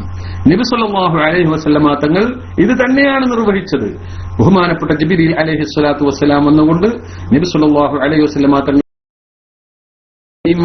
ഇസ്ലാമിനെ സംബന്ധിച്ച് ചോദിച്ചു. പിന്നീട് ചോദിച്ചു. നമ്മൾ സാധാരണയിൽ പറയുന്ന ദീനിയായ എല്ലാ കാര്യങ്ങളും അതിൽപ്പെട്ടല്ലോ. അതിന്റെ അപ്പുറം മൂന്നാമതായി ഇഹ്സാനെ സംബന്ധിച്ച് ചോദിച്ചു. എന്നിട്ട് അത് അൻതഅബ്ദുല്ലാഹ കഅന്നക തറാ, അല്ലാഹുവിനെ കാണുന്നത് പോലെ ആരാധിക്കാൻ കഴിയലാണ് എന്ന് പറഞ്ഞു. ആ അവസ്ഥയിലേക്ക് ഉയരലാണ് എന്ന് പറഞ്ഞു. എന്നിട്ട് അതിന്റെ ഒക്കെ ശേഷമാണ് അതാരാണെന്ന് ചോദിച്ചുകൊണ്ട് ഈ വന്ന ആള് ദാക ജിബ്രീലു അതാകും യുഅല്ലിമുക്കും ദീനക്കും, നിങ്ങളുടെ ദീൻ നിങ്ങൾക്ക് പഠിപ്പിച്ചു തരാൻ വേണ്ടി വന്നതാണ് എന്ന് ബഹുമാനപ്പെട്ട നബി സല്ലല്ലാഹു അലൈഹി വസല്ലമ തങ്ങൾ ജിബ്രീൽ അലൈഹി സ്വലാത്തു വസ്സലാമിനെ സംബന്ധിച്ച് പറഞ്ഞത്. അപ്പൊ ഇതൊക്കെ കൂടിക്കൂടിയതാണ് ദീന്. ഇഹ്സാൻ അടക്കമുള്ളതാ ദീന്. ആ ഇഹ്സാൻ അതെല്ലാം ഉൾക്കൊള്ളുന്നതാണ്. ഇഹ്സാനും ഈമാനും ഇസ്ലാമും എല്ലാം കൂടിയതാണ് ദീന്. ആ ഇഹ്സാൻ നബി സല്ലല്ലാഹു അലൈഹി വസല്ലമ തങ്ങൾ ബഹുമാനപ്പെട്ട സഹാബത്തിനെ ആ പദവിയിലേക്ക് ഉയർത്തിക്കൊണ്ടാണ് ഇവിടെ നിന്ന് ലോകത്തോട് വിട പറഞ്ഞത്. പല നിലക്ക് നബി സല്ലല്ലാഹു അലൈഹി വസല്ലമ തങ്ങൾ അവരെ ആ നിലക്ക് വളർത്തിക്കൊണ്ടുവരാൻ പല നിലക്ക് ഉള്ള മാർഗങ്ങൾ നമുക്ക് കാണിച്ചു തന്നിട്ടുണ്ട്. ബഹുമാനപ്പെട്ട നബി സല്ലല്ലാഹു അലൈഹി വസല്ലമ തങ്ങൾ പല സഹാബിമാരെയും അവരുടെ മനസ്സിൽ വരുന്ന ചിന്തകളെ മനസ്സിലാക്കിക്കൊണ്ട് അവരെ ഉപദേശിക്കുകയും അവരെ ആ ചിന്തകളിൽ നിന്ന്, ആ വേണ്ടാത്ത വിചാരങ്ങളിൽ നിന്ന് അവരെ പിന്തിരിപ്പിക്കുകയും ചെയ്തിട്ടുണ്ട്. ബഹുമാനപ്പെട്ട ഇമാം ബുഖാരി റിപ്പോർട്ട് ചെയ്യുന്ന ഹദീസിൽ കാണാം, മുസ്അബ് ഇബ്നു സഅദ് റളിയല്ലാഹു തആല അൻഹു പറയാ, മുസ്അബ് ഇബ്നു സഅദ് റളിയല്ലാഹു തആല അൻഹു സഅദ് റളിയല്ലാഹു അൻഹുവിന്റെ മകനാണ്. ബഹുമാനപ്പെട്ട മുസ്അബ് പറയുന്നു, റആ സഅദുൻ, എന്റെ പിതാവ് സഅദിന് തോന്നി, എന്ത്, അന്നലഹു ഫളലൻ അലാ മൻ ദൂനഹു, മറ്റുള്ളവരെക്കാളും തനിക്ക് ശ്രേഷ്ഠതയുണ്ട്, വലിയ മഹാനാണ്, അതിലേക്കൊന്നും ഞാൻ കടക്കുന്നില്ല, വലിയ മഹാനാണല്ലോ, ഒരുപാട് നേട്ടങ്ങൾ ചെയ്ത, ഒരുപാട് സഹായിച്ചിട്ടുള്ള, റസൂലുള്ളാഹിക്ക് വലിയ ഇഷ്ടവും ബഹുമാനവും ഉണ്ടായിരുന്ന ബഹുമാനപ്പെട്ട സഅദ് റളിയല്ലാഹു അൻഹുവിനെ സംബന്ധിച്ചാ പറയുന്നത്. പക്ഷെ മൂപ്പർക്ക് ഇങ്ങനെ സ്വയം തോന്നി ഞാൻ തരക്കടിലാണ്. അപ്പോ റസൂലുള്ളാഹി പറഞ്ഞു, ഫഖാലൻ നബിയു, അത് മനസ്സിലാക്കിയത് എങ്ങനെ? മനസ്സിലാക്കിയ റസൂൽ എങ്ങനെയാവട്ടെ, റസൂലുള്ളാഹി പറഞ്ഞു, ഹൽ തുൻസറൂന വതുർസഖൂന ഇല്ലാ ബിദുഅഫായിക്കും, നിങ്ങൾ അള്ളാഹു സഹായിക്കുന്നതും നിങ്ങൾക്ക് അള്ളാഹുവിൽ നിന്ന് റിസ്ക് ലഭിക്കുന്നതും നിങ്ങളിൽ നിന്നുള്ള പാവപ്പെട്ടവരുടെ ബറക്കത്ത് കൊണ്ടാണ്, നിങ്ങൾ അഹങ്കരിക്കണ്ട എന്ന്. ആ മനസ്സിൽ വന്നിട്ടുള്ള ഉജ്ബ്, അത് മനസ്സിലാക്കിയ റസൂലുള്ളാഹി അവരെ ചികിത്സിച്ചു, അതിൽ നിന്ന് മോചിപ്പിക്കുകയാണ് ചെയ്യുന്നത്. ഈ നിലക്ക് തർബിയത്ത് ചെയ്തുകൊണ്ട് പലരും നബി സല്ലല്ലാഹു അലൈഹി വസല്ലമ തങ്ങളോട് വന്നുകൊണ്ട് പ്രത്യേകമായി ഔസുനി ഔസുനി എന്ന് പറഞ്ഞു, എല്ലാം പഠിപ്പിച്ചു കൊടുക്കുന്നുണ്ട് റസൂലുള്ളാഹി. പക്ഷേ ചില ആളുകൾ പ്രത്യേകം വന്നുകൊണ്ട് ഔസുനി എന്ന് പറയുമ്പോൾ പലരോടും പല രൂപത്തിൽ റസൂലുള്ളാഹി വസിയത്ത് ചെയ്തു. ഒരാൾക്ക് കൊടുത്ത ദിക്റല്ല ചിലപ്പോൾ മറ്റൊരാൾ കൊടുത്തത്. ഒരാളോട് പറഞ്ഞു, നീ അതുകൊണ്ട് സംസാരിക്കാൻ വേണ്ടിയാവരുത്, അതുകൊണ്ട് അമൽ ചെയ്യാൻ വേണ്ടിയാവണം എന്ന് പറഞ്ഞു. വേറെ ആൾ വന്ന് ഔസിനി എന്ന് പറഞ്ഞപ്പോൾ ഊസിക അല്ലാത്ത കൂനല ആന, നീ ആരെയും ശപിക്കരുത് എന്ന് പറഞ്ഞു. ഓരോരുത്തരുടെ അവസ്ഥ നോക്കിക്കൊണ്ട് ബഹുമാനപ്പെട്ട നബി ിരുന്നു. ബഹുമാനപ്പെട്ട റസൂലുള്ളാഹിക്ക് ശേഷം ബഹുമാനപ്പെട്ട സഹാബത്ത് ആ പ്രവൃത്തി തുടർന്നുകൊണ്ടിരുന്നു. സഹാബത്തിന്റെ ചരിത്രത്തിലും ഇതുപോലെ കാണാം. താബിഈങ്ങളിൽപ്പെട്ട പലരും വന്നുകൊണ്ട് ഇബ്നു അബ്ബാസ് തങ്ങളോടും അലി റളിയല്ലാഹു അൻഹുവിനോടും അതുപോലെയുള്ള സഹാബിമാരോടൊക്കെ ഇതുപോലെ വസിയത്ത് ആവശ്യപ്പെടുകയും അവർ ചില ദിക്റുകൾ പറഞ്ഞു കൊടുക്കുകയും അല്ലാത്ത നിലക്ക് മറ്റു നിലക്കുള്ള ഉപദേശങ്ങൾ നൽകുകയും ഒക്കെ ചെയ്ത ചരിത്രം നമുക്ക് കാണാൻ കഴിയും. എന്നാൽ നബി സല്ലല്ലാഹു അലൈഹി വസല്ലമ തങ്ങളാകുന്ന ഏറ്റവും ശക്തിമത്തായ നുബുവത്തിന്റെ ഉടമയായ നബി സല്ലല്ലാഹു അലൈഹി വസല്ലമ തങ്ങൾ, പരിശുദ്ധാത്മാവായ റസൂലുള്ളാഹി സ്വല്ലല്ലാഹു അലൈഹി വസല്ലമ തങ്ങൾ പൂർണ്ണമായി ജ്വലിച്ചു നിൽക്കുന്ന, ഏറ്റവും ശക്തമായി ജ്വലിച്ചു നിൽക്കുന്ന ആത്മീക പ്രകാശത്തിന്റെ ഉടമയായ റസൂലുള്ളാഹി സ്വല്ലല്ലാഹു അലൈഹി വസല്ലമ തങ്ങളുടെ ചുറ്റുവലയത്തിലായതുകൊണ്ട് അവർക്ക് എല്ലാം പെട്ടെന്ന് തന്നെ നേടിയെടുക്കാൻ കഴിഞ്ഞു. പിന്നീട് പക്ഷെ അവർ സൂഫികൾ എന്ന പേരിൽ അവരെ അറിയപ്പെട്ടില്ല. അത് ബഹുമാനപ്പെട്ട അയിമ്മത്ത് പറയുന്നുണ്ട്. അതിന് കാരണം അങ്ങനെ ആരെയും പ്രത്യേകമായി അക്കാലഘട്ടത്തിൽ അറിയപ്പെട്ടിരുന്നില്ല, മറ്റു പേരുകളും ഒന്നും ഉണ്ടായിരുന്നില്ല. ഇപ്പൊ ഫിഖ് എന്ന് പറയുന്ന, അഖീദ എന്ന് പറയുന്ന, ഇൽമുൽ കലാം എന്ന് പറയുന്ന, അതൊന്നും അന്ന് അങ്ങനെ അറിയപ്പെട്ടിരുന്നില്ലല്ലോ. അന്ന് എല്ലാവരും സഹാബിമാര്. കാരണം സഹാബി എന്നതിനേക്കാളും വലിയൊരു ബർക്കത്തിന് കിട്ടാനില്ലല്ലോ. റസൂലുള്ളാഹിയുടെ സുഹബത്ത്, റസൂലുള്ളാഹി സ്വല്ലല്ലാഹു അലൈഹി വസല്ലമ തങ്ങളുടെ സാമീപ്യം കിട്ടിയവർ എന്നാണ് സുഹബത്തിന്റെ അർത്ഥം, സഹാബിയുടെ അർത്ഥം. അപ്പോൾ അതിലും വലിയൊരു ശ്രേഷ്ഠത വേറെ ഇല്ലാത്തതുകൊണ്ട് ആ പേരിൽ അവരെ അറിയപ്പെട്ടു. ആ സഹാബത്തിനെ കാണാൻ ഭാഗ്യം കിട്ടിയവർ എന്ന അർത്ഥത്തിൽ താബിഈങ്ങളും അങ്ങനെ തന്നെ അറിയപ്പെട്ടു. പിന്നീട് പരിശുദ്ധ ഇസ്ലാം വ്യാപിക്കുകയും അക്കാലഘട്ടത്തിലുള്ള സഹാബത്തും പ്രത്യേകിച്ചും കിബാറു താബിഈങ്ങളൊക്കെ എല്ലാറ്റിലും പരിപൂർണരായിരുന്നു. അവർ ഈമാനിലും ഇസ്ലാമിലും ഇഹ്സാനിലും ഒക്കെ തന്നെ പരിപൂർണരായിരുന്നു. അതുകൊണ്ട് തന്നെ അവർക്ക് പ്രത്യേകമായ ഒരു പേര് നൽകേണ്ടതില്ല. അവർ എല്ലാ ഇൽമിലും അഗ്രഗണ്യരായിരുന്നു. ബഹുമാനപ്പെട്ട ഇബ്നു അബ്ബാസ് തങ്ങൾ തഫ്സീറിന് ഒരു ദിവസം, ഹദീസിന് വേറെ ദിവസം, മഗാസിക്ക് വേറെ ദിവസം, ഫിഖ്ഹിന് വേറെ ദിവസം ഒക്കെ നിശ്ചയിച്ചിരുന്നല്ലോ. എല്ലാം ഒരുമിച്ച് കൂടിയ മഹത്തുക്കളായിരുന്നു, വെവ്വേറെ ആയിരുന്നില്ല. എന്നാൽ കാലം കഴിയുന്തോറും പരിശുദ്ധ ഇസ്ലാം വ്യാപിക്കുകയും പല നിലക്കുള്ള പുറത്തു നിന്നുള്ള പലതും ദഖീലായ പരിശുദ്ധ ഇസ്ലാമിൽ പരിചയമില്ലാത്ത പലതും കടന്നു വരികയും ചെയ്ത സന്ദർഭത്തിൽ ഓരോ വിഷയത്തെ വ്യക്തമായി വിശ്വാസകാര്യങ്ങളെയും കർമ്മകാര്യങ്ങളെയും വേർതിരിച്ചുകൊണ്ട് അതിലെ നെല്ലും പതിരും വേർതിരിക്കുകയും വിശാലമായ അർത്ഥത്തിൽ എല്ലാ ജനങ്ങൾക്കും ഉപകരിക്കുന്ന വിധത്തിൽ ഫിഖ്ഹ് സംവിധാനിക്കേണ്ടതുണ്ടെന്ന് അക്കാലഘട്ടത്തിലെ പണ്ഡിതന്മാർ മനസ്സിലാക്കുകയും ചെയ്തപ്പോൾ ഫിഖ്ഹിന് മാത്രമായി ഒരു കൂട്ടർ മാറിയിരുന്നു. അവർക്ക് തസവുഫ് ഉണ്ടായിരുന്നു, സൂക്ഷ്മതയുണ്ടായിരുന്നു, വറഅ് ഉണ്ടായിരുന്നു, സാഹിദീങ്ങളായിരുന്നു, മഹത്തുക്കളായിരുന്നു. പക്ഷേ അവരുടെ ശ്രമം മുഴുവനും അത് മുൻസബ്ബായത്, അത് ശ്രമം മുഴുവനും പ്രധാനമായി കേന്ദ്രീകരിച്ചത് ഫിഖ്ഹിനെ കടഞ്ഞെടുക്കുന്നതിലായിരുന്നു. അതുപോലെ അതിനുശേഷം വിശ്വാസപരമായി മുഅ്തസിലത്തും ഖവാരിജും റവാഫിദും ഇങ്ങനെ പലതും വന്നപ്പോൾ വിശ്വാസധാരയെ അടംശമായി രക്ഷിക്കേണ്ടി അല്ലാഹു സുബ്ഹാനഹു വ തആല ഒരു വിഭാഗത്തെ അല്ലാഹു ഏൽപ്പിക്കുകയും ആ കാര്യങ്ങൾ അവരേറ്റെടുക്കുകയും അവർ ആ നിലയ്ക്ക് ഇൽമുൽ കലാം രൂപീകരിക്കുകയും അങ്ങനെ അതിന് പരിശുദ്ധ ഇസ്ലാമിന്റെ വിശ്വാസങ്ങളെ കൃത്യമായി തെളിവ് സഹിതം സ്ഥാപിക്കുകയും അല്ലാത്തതിനെയൊക്കെ പൊളിച്ചെഴുതുകയും ചെയ്ത ചരിത്രമുണ്ടായി. അങ്ങനെ അവർ മുതക്കല്ലിമീങ്ങൾ എന്ന പേരിൽ മറ്റും അറിയപ്പെട്ടു. ഇവർ മുജ്തഹിദീങ്ങളും ഫുഖഹാവുമായി അറിയപ്പെട്ടു. നോക്കണം നിങ്ങൾ, ഇതുപോലെ ഈ ഭൗതികതയിലേക്ക്, ഭൗതിക സുഖാഡംബരങ്ങളിലേക്ക് മനുഷ്യൻ കൂടുതൽ ആകൃഷ്ടരാകുകയും പഴയതുപോലെ എല്ലാവരും ഒരുപോലെ ആത്മീയമായ ഔന്നിത്യത്തിന് വേണ്ടി മാത്രം ശ്രമിക്കുന്ന കാലം മാറുകയും ചെയ്തപ്പോൾ ആ വിഷയത്തിന് വേണ്ടി ഒഴിഞ്ഞിടപ്പെട്ട ആളുകൾ ചുരുങ്ങി വന്നു. അവർ അതിനായിട്ടുള്ള ശ്രമം നടത്തി, അതിനു വേണ്ടിയുള്ള പ്രവർത്തനങ്ങൾ നടത്തി, അതിനാവശ്യമായ അറിവുകളും അതുമായി ബന്ധപ്പെട്ട ഇൽമുകളും ക്രോഡീകരിച്ചു. അതിനുള്ള പ്രവർത്തനം അത് വാസ്തവത്തിൽ വെറും ഒരു ഇൽമായി നിന്നാ പോരാ, അത് പ്രവർത്തനത്തിലൂടെ മാത്രം ഉണ്ടാവേണ്ടതാണ്. ആ പ്രവർത്തനത്തിന് മുജാഹദക്ക് ശാരീരികമായ മാനസികമായ ഒരു മനസ്സമരത്തിന് അവർ മുതിരുകയും അങ്ങനെ ആ രൂപത്തിൽ ഒരു വിഭാഗം ആളുകൾ മുന്നോട്ട് പോവുകയും ചെയ്തു.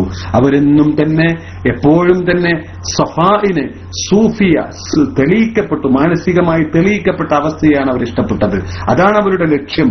അതുകൊണ്ട് സൂഫി, അസൂഫി, സഫാ ചെയ്യപ്പെട്ടവൻ എന്ന അർത്ഥത്തിൽ, അല്ലെങ്കിൽ അവരൊക്കെ അധികവും ആർഭാടങ്ങൾ ഇഷ്ടപ്പെടാത്തതിന്റെ പേരിൽ മഹാന്മാരായ 70ഓളം സഹാബികളെ ഞാൻ കണ്ടു, അവരൊക്കെ സൂഫാണ് ധരിച്ചിട്ടുള്ളത് എന്ന്.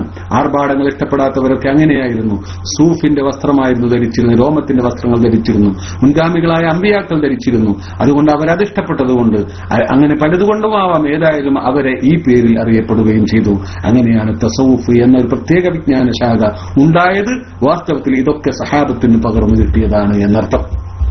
ചുരുക്കി പറഞ്ഞാൽ ബഹുമാനപ്പെട്ട താബിഈങ്ങൾ അത് ബഹുമാനപ്പെട്ട ഹസൻ ബസ്രി റളിയല്ലാഹു തആല അൻഹു, ബഹുമാനപ്പെട്ട ഹുസൈൻ ഇബ്നു അലി റളിയല്ലാഹു തആല അൻഹു, ബഹുമാനപ്പെട്ട ജുനൈദുൽ ബഗ്ദാദി റളിയല്ലാഹു തആല അൻഹു, ശരീഉ സിഖ്തി റളിയല്ലാഹു തആല അൻഹു തുടങ്ങിയുള്ള മഹത്തുക്കളായ മഹാന്മാരായ ലോകത്തിന് ഒരിക്കലും തന്നെ അവരെ സംബന്ധിച്ച് എന്തെങ്കിലും ഒരു കറുത്ത ചരിത്രം പറയാനില്ല.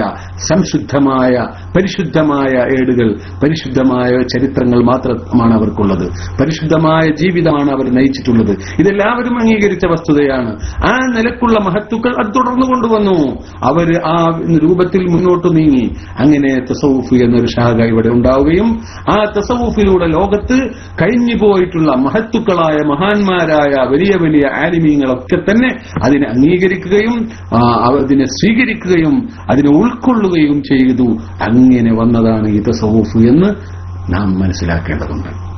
അവർ പരിശുദ്ധരാകുകയാണ്, ദുനിയാവിൽ നിന്ന് പരിശുദ്ധരാകുകയാണ്. ദുനിയാവിൽ നിന്ന് എന്നല്ല, ആഖിറത്തിൽ നിന്ന് പോലും പരിശുദ്ധരാകുകയാണ്. ബഹുമാനപ്പെട്ട മഹാന്മാര് പറഞ്ഞു, മൻ കാന യുരീദുൽ ആജിലത അജ്ജൽനാ ലഹു ഫീഹാ മാ നശാഉ ലിമൻ നുരീദ്. അതിനു മുമ്പ് ആല ഇമ്രാനിൽ ഒരു ആയത്തും വമാ കാന ലിനഫ്സിൻ അൻ തമൂത ഇല്ലാ ബിഇദ്നില്ലാഹി കിതാബൻ മുഅജ്ജല വമൻ യുരിദു സവാബദ് ദുനിയാ നുഅ്തിഹി മിൻഹാ വമൻ യുരിദു സവാബൽ ആഖിറതി നുഅ്തിഹി മിൻഹാ വസനജ്സി ശാകിരീൻ. അല്ലാഹു സുബ്ഹാനഹു വ തആല മൂന്ന് തരത്തിലുള്ള ആളുകളെ സംബന്ധിച്ച് ഇവിടെ പറയുന്നുണ്ട്. ഒന്ന് ദുനിയാവ് ഉദ്ദേശിക്കുന്ന ആളുകൾ, മറ്റൊന്ന് ആഖിറത്തെ ഉദ്ദേശിക്കുന്ന ആളുകൾ. ദുനിയാവിനെ ഉദ്ദേശിക്കുന്നവർക്ക് ദുനിയാവ് നമ്മൾ നൽകും. വമയുരിദു സവാബൽ ആഖിറത്തി, ആഖിറത്തിനെ ഉദ്ദേശിക്കുന്നവർക്ക് ആഖിറം നൽകും. വസനജിദി ശാകിരീൻ, അതൊന്നും ഉദ്ദേശിക്കാതെ ദുനിയാവോ ആഖിറോ ഒന്നും തേടുന്നില്ല, അവർ അല്ലാഹുവിന് ശുക്ർ എന്ന ഒരൊറ്റ ലക്ഷ്യമേ അവർക്കുള്ളൂ. ഈ അനുഗ്രഹം ചെയ്തു തന്ന, ഈ ഹിദായത്ത് തന്ന, ഈ എല്ലാറ്റിനും കഴിവ് തന്ന റബ്ബിന് ശുക്ർ ചെയ്തു തീർക്കാൻ പോലും എനിക്ക് സാധ്യമല്ല എന്നുള്ള ശരിയായ അബ്ദിയത്ത്, ശരിയായ അടിമത്വം, വിധേയത്വം മനസ്സിലാക്കിയ മഹത്തുക്കൾ അവരാണ് സനജിദ് ശാകിരീൻ എന്നതുകൊണ്ട് ഉദ്ദേശിച്ചത്. ആ നിലക്കുള്ള അവസ്ഥയിലേക്ക് ഉയരുമ്പോഴാണ് യഥാർത്ഥത്തിൽ പരിശുദ്ധനാകുന്നത്. അതാണ് ഇവരുടെ ഭാഷയിൽ, തസൗഫിന്റെ അഹലുകാരുടെ ഭാഷയിൽ മുരീദ് എന്ന് പറഞ്ഞാൽ മല്ലാ ഇറാദത ലഹു. ഇമാം ഖുശൈരി തങ്ങൾ പറഞ്ഞു, മല്ലാ ഇറാദത ലഹു, ഇറാദത്തെ ഇല്ലാത്തവരാകുന്നു. അവർക്ക് ദുനിയവിയായ ലക്ഷ്യമല്ല, ഉഖ്റവിയായ ലക്ഷ്യമല്ല, അള്ളാഹ് എന്നൊരു ലക്ഷ്യം മാത്രം, അള്ളാഹിന്റെ പൊരുത്തം മാത്രം, വേറെ ഒരു ലക്ഷ്യവും അവർക്കില്ല. അള്ളാഹ്ക്ക് ശുക്ർ ചെയ്യാന്നുള്ളതല്ലാതെ വേറൊന്നും അവരില്ല. അവർക്ക് അള്ളാഹു കൊടുക്കും, അത് വേറെ കാര്യം. അത് ബഹുമാനപ്പെട്ട അയിമ്മത്തൊക്കെ അത് ആ നിലക്ക് വിശദീകരിച്ചു. ആ നിലക്കുള്ള പരിശുദ്ധാത്മാക്കളാണ് ബഹുമാനപ്പെട്ട സൂഫിയാക്കൾ. അവരാണ് യഥാർത്ഥത്തിൽ തസൗഫിന്റെ ആളുകൾ എന്ന് പറയുന്നത്. അല്ലാതെ തസൗഫിന്റെ പേരും പറഞ്ഞുകൊണ്ട് മേനി നടിച്ചു നടക്കുന്നവരല്ല. അവർക്കൊരിക്കലും തന്നെ ആ പേര് പറയാൻ, അവരിലേക്ക് ഏതെങ്കിലും വിധത്തിൽ നിസ്ബ ചെയ്യാനുള്ള യാതൊരു അവകാശവുമില്ല. അങ്ങനെ ചെയ്യുന്നത് അവരോട് കാണിക്കുന്ന, ആ മഹത്തുക്കളോട് കാണിക്കുന്ന അപമര്യാദയും അനീതിയുമാണ് എന്ന് നമ്മൾ മനസ്സിലാക്കേണ്ടതുണ്ട്. അതല്ലേ യഥാർത്ഥം. ഇത്തരത്തിലുള്ള മഹത്തുക്കളുടെ പേരും പറഞ്ഞിട്ട് ഭൗതിക താല്പര്യത്തിന് വേണ്ടി, ആളാവാൻ വേണ്ടി നടക്കുക. ഖൗമുൻ ഹുമൂമുഹുമു ബില്ലാഹി ഖദ് അലിഖത് ഫമാ ലഹും ഹിമമുൻ തസ്മു ഇലാ അഹദി ഫമത്ലബുൽ ഖൗമി മൗലാഹും വസയ്യിദുഹും യാ ഹുസ്ന മത്ലബിഹിം ലിൽ വാഹിദിസ് സമദി എന്ന് പറഞ്ഞതുപോലെ അവർക്ക് ഒരേ ഒരു ലക്ഷ്യമുള്ളൂ, അല്ലാഹ് അല്ലാഹ് എന്ന ലക്ഷ്യം. ആ ലക്ഷ്യത്തിലേക്കുള്ള ഉയർന്ന മഹത്തുക്കളായ മഹാന്മാരായ ആളുകളുടെ പേരും പറഞ്ഞിട്ട് ഈ ദുനിയാവിന് വേണ്ടി ഓച്ചാനിച്ച് നടക്കുന്ന, ഇസ്ലാമിന്റെ ശത്രുക്കളുടെ കമ്മാടികളുടെ മുന്നിൽ ഓച്ചാനിച്ച് നടക്കുന്ന ആളുകളൊക്കെ എന്താണ് ഉദ്ദേശിക്കുന്നത് എന്ന് നമ്മൾ ഗൗരവത്തിൽ ചിന്തിക്കേണ്ടതുണ്ട്. അവരെ എന്താണ് ചെയ്യേണ്ടത് എന്നും ആലോചിക്കേണ്ടതുണ്ട്. എന്റെ പ്രിയമുള്ള സഹോദരങ്ങളെ, വിഷയം വളരെ ഗൗരവമുള്ളതാണ്. അതുകൊണ്ട് തസവുഫ് എന്ന് പറഞ്ഞാൽ ഈ നിലക്കാണ് മഹത്തുക്കളൊക്കെ കണ്ടത്. കഴിഞ്ഞുപോയ മുഴുവൻ മഹാന്മാരും, മുഴുവൻ പണ്ഡിതന്മാരും, ഈ അടുത്ത കാലത്ത് ചില അല്പന്മാരല്ലാതെ മുൻഗാമികളായ കഴിഞ്ഞുപോയ നല്ല ആളുകൾ എല്ലാവരും ഒരല്പം വിവേകമുള്ളവർ, അവർ പുത്തനാശയക്കാരാണെങ്കിൽ പോലും അവരൊക്കെ ഈ യാഥാർത്ഥ്യം അംഗീകരിച്ചിട്ടുണ്ട്. എന്നാൽ ഒരു കാര്യം ഞാൻ കൃത്യമായി പറയുന്നു, ബഹുമാനപ്പെട്ട സൂഫിയാക്കളുടെ പേരിൽ കുറെ കള്ളന്മാർ രംഗപ്രവേശനം ചെയ്തിട്ടുണ്ട്. അവര് ബാത്തിനീയത്തിന്റെയും അതുപോലെയുള്ള ഖവാരിജിന്റെയും ഷിയാക്കളുടെയും ഒക്കെ ആശയങ്ങൾ ഉൾക്കൊണ്ടുകൊണ്ട് സമൂഹത്തെ പഴപ്പിക്കാനും, ഞങ്ങൾ കാമ്പറിഞ്ഞവരാണ്, ഞങ്ങൾക്ക് ലാഹിർ വേണ്ട, ഞങ്ങൾക്ക് ബാഹ്യമായ ശരീഅത്ത് വേണ്ട എന്നൊക്കെ പറയാൻ നോക്കിയിട്ടുണ്ട്. അതൊക്കെ ശരിയാണ്. പക്ഷേ അതല്ല തസവൂഫ്. തസവൂഫ് എന്ന് പറഞ്ഞാൽ അത് കൃത്യമായി ലാഹിറും ബാത്തിനും ശരീഅത്തിന്റെ ഉള്ളും പുറവും കൃത്യമായി കൊണ്ടു നടക്കുന്നവരാണ്. അവരാണ് സൂഫിയാക്കൾ. അങ്ങനെയുള്ള ആളുകളാണ് സൂഫിയാക്കൾ. എല്ലാ വിഷയത്തിലും എന്ന പോലെ നുബൂവത്ത്, നബിമാര്, അള്ളാഹുവിന്റെ അമ്പിയാക്കൾ 100,000-ൽ പരം വന്നിട്ടുണ്ടല്ലോ. എന്നാൽ കള്ളപ്രവാചകന്മാർ വന്നിട്ടുണ്ട്. എന്നാ അതുകൊണ്ട് എല്ലാ നബിമാരും തള്ളലാണോ? അല്ലല്ലോ, അങ്ങനെ ചെയ്യാൻ പറ്റില്ലല്ലോ. അള്ളാഹുവിന്റെ ദീനിനെ നിലനിർത്തിയതായ മഹാന്മാരായ ആലിമീങ്ങൾ, പണ്ഡിതന്മാര്, എത്ര പണ്ഡിതന്മാരുണ്ട്, എത്ര വലിയ വലിയ പണ്ഡിതന്മാർ. എന്നാൽ കള്ളനാണയങ്ങൾ അവിടെയും ഉണ്ടായിട്ടില്ലേ?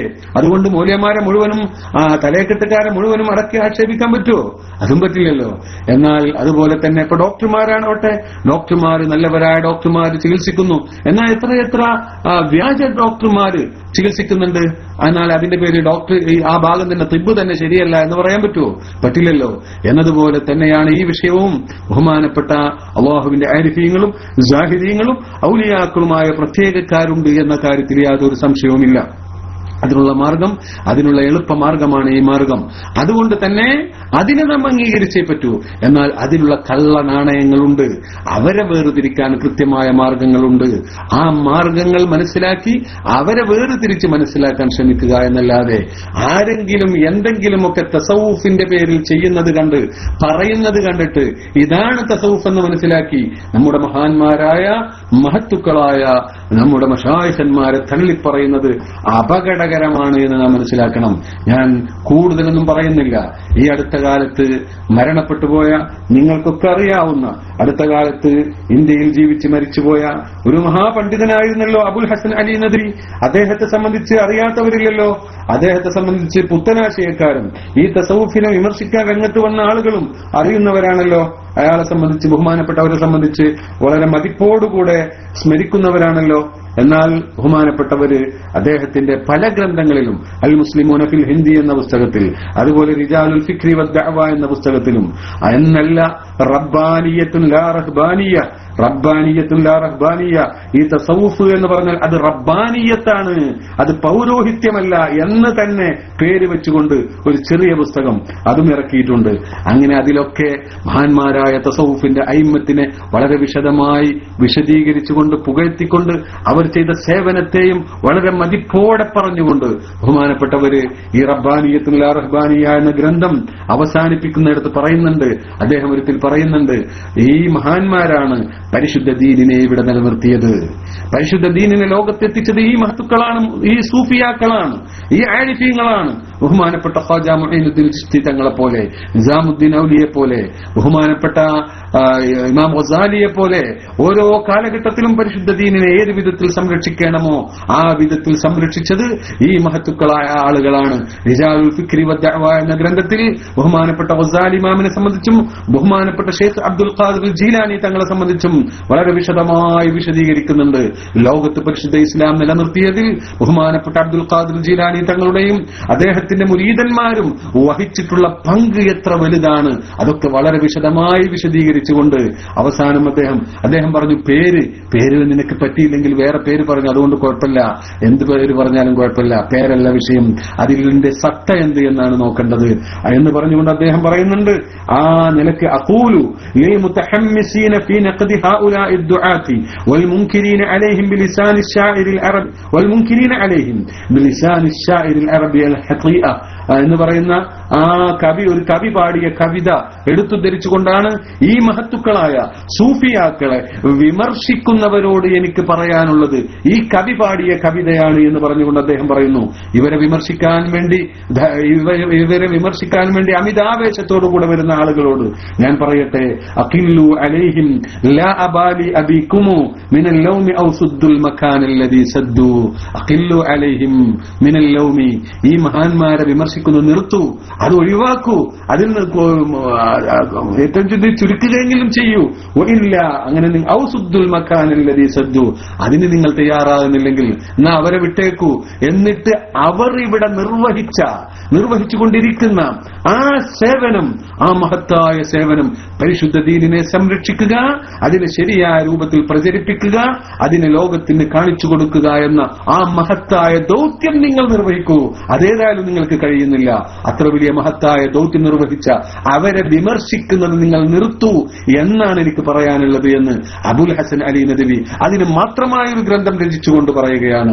അതുപോലെ തന്നെ മുൻഗാമികളായ പണ്ഡിതന്മാരിൽ നമ്മുടെ അയിമ്മത്ത്, ഇമാം റാസി തങ്ങള്, ബഹുമാനപ്പെട്ട ഇമാം നവവി തങ്ങള്, അതുപോലെയുള്ള ആളുകൾ പറഞ്ഞതൊക്കെ അവിടെ ഇരിക്കട്ടെ.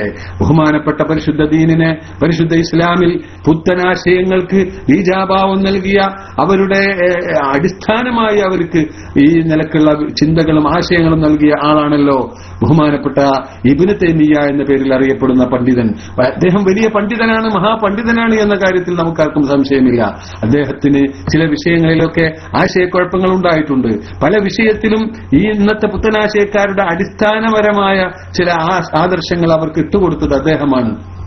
എന്നാൽ ബഹുമാനപ്പെട്ട സൂഫിയാക്കളെ സംബന്ധിച്ച് അദ്ദേഹം പറയുന്നത് എന്താണെന്നറിയോ? ബഹുമാനപ്പെട്ട അയിമ്മത്തിനെ ഓരോരുത്തരെ ഇങ്ങനെ എണ്ണി പറഞ്ഞിട്ട് പറയുന്നു, ബഹുമാനപ്പെട്ട ജുനൈദുൽ ബഗ്ദാദി പോലെയുള്ള ആളുകളുടെ മാർഗം സ്വീകരിച്ചിട്ടുള്ള ആളുകൾ ഫഖദ് ഇഹ്തദൗ, അവർ തീർച്ചയായിട്ടും ഹിദായത്ത് സിദ്ധിച്ചവരാണ്, അവർ വിജയിച്ചവരുമാകുന്നു എന്ന് അദ്ദേഹം വളരെ കൃത്യമായി പറയുന്നു. എന്നല്ല, അദ്ദേഹത്തിന്റെ ഫതാവയിലും മറ്റ് പല ഗ്രന്ഥങ്ങളിലും ഈ സൂഫിയാക്കളെ വളരെയധികം പുകഴ്ത്തിക്കൊണ്ട് പിന്നെ അദ്ദേഹം പറയുന്നുണ്ട്. അദ്ദേഹത്തിന്റെ ഫതാവയിലുള്ള ചില ഉദ്ധരണികൾ ഞാൻ നൽകാം.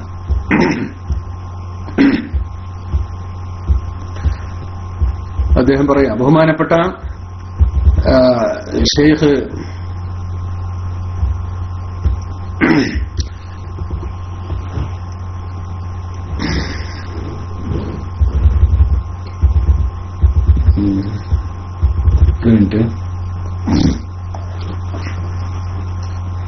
അദ്ദേഹം പറയുന്നു, ഫതാവയിൽ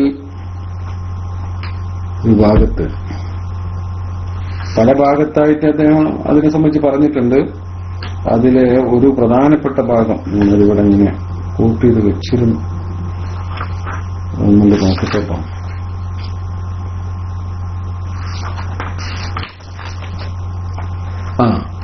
أما المستقيمون السالكون كجمهور مشايخ السلف مثل الفضيل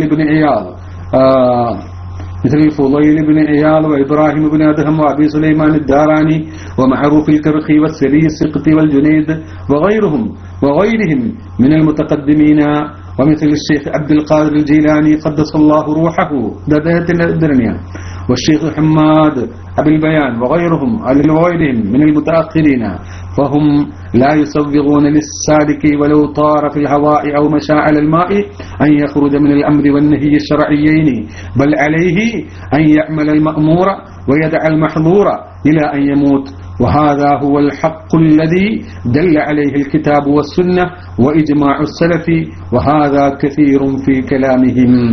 ബഹുമാനപ്പെട്ട നേരത്തെ പറഞ്ഞ ആ മഹാന്മാരുടെ പേര് പറഞ്ഞുകൊണ്ട് ഇത്തരത്തിലുള്ള ആളുകൾ ഇതുപോലെ പലരുമുണ്ട്.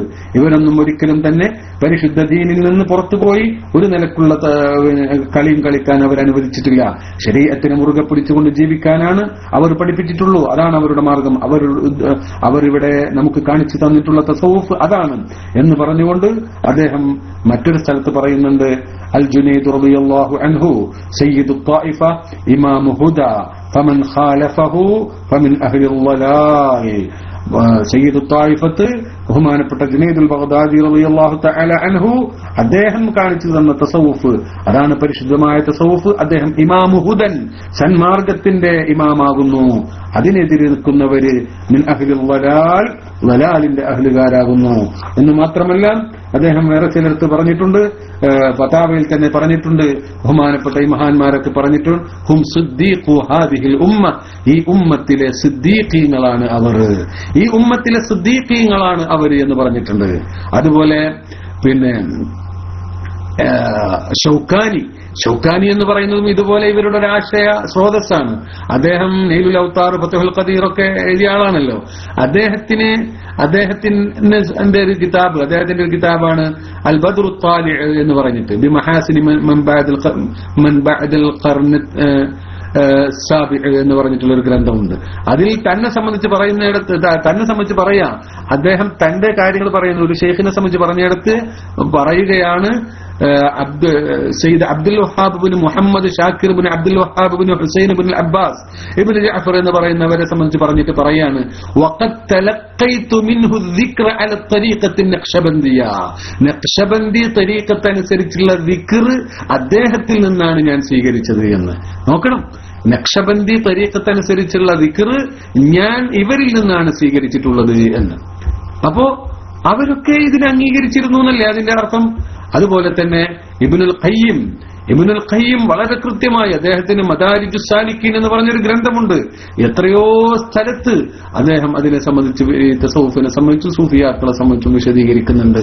എന്നല്ല, സാക്ഷാൽ അബുൽ അല മൗദൂദി പോലും മബാദിഉൽ ഇസ്ലാം എന്ന് പറയുന്ന അദ്ദേഹത്തിന്റെ ഒരു പുസ്തകത്തിൽ ഈ തസവ്വുഫിനെ ഒരിക്കലും നമുക്ക് വിമർശിക്കാൻ പാടില്ല. അത് ആത്മീയമായ ശുദ്ധി വരുത്താനുള്ള മാർഗമാകുന്നു എന്ന കാര്യത്തിൽ യാതൊരു സംശയവുമില്ല എന്ന് അദ്ദേഹം വളരെ കൃത്യമായി പറയുന്നുണ്ട്. അതുപോലെ തന്നെ മുഹമ്മദ് ബിൻ അബ്ദുൽ വഹാബിന്റെ മകൻ അബ്ദുല്ലാഹിബിൻ മുഹമ്മദ് ബിൻ അബ്ദുൽ വഹാബ് എന്ന് പറയുന്ന അദ്ദേഹത്തിന്റെ റിസാലത്തുഹു ലി അഹ്ലി മക്ക എന്ന് പറയുന്ന ഒരു പുസ്തകം, ആ റിസാലയിൽ പറയുന്നുണ്ട്, വലാ നുൻകിറു ത്വരീഖത്ത സൂഫിയ്യ وتنزيه الباطن من رذائل المعاصي المتعلقة بالقلب والجوارح مهما استقام صاحبها على القانون الشرعي والمنهج القويم المرعي എന്ന് പറയുന്നുണ്ട്.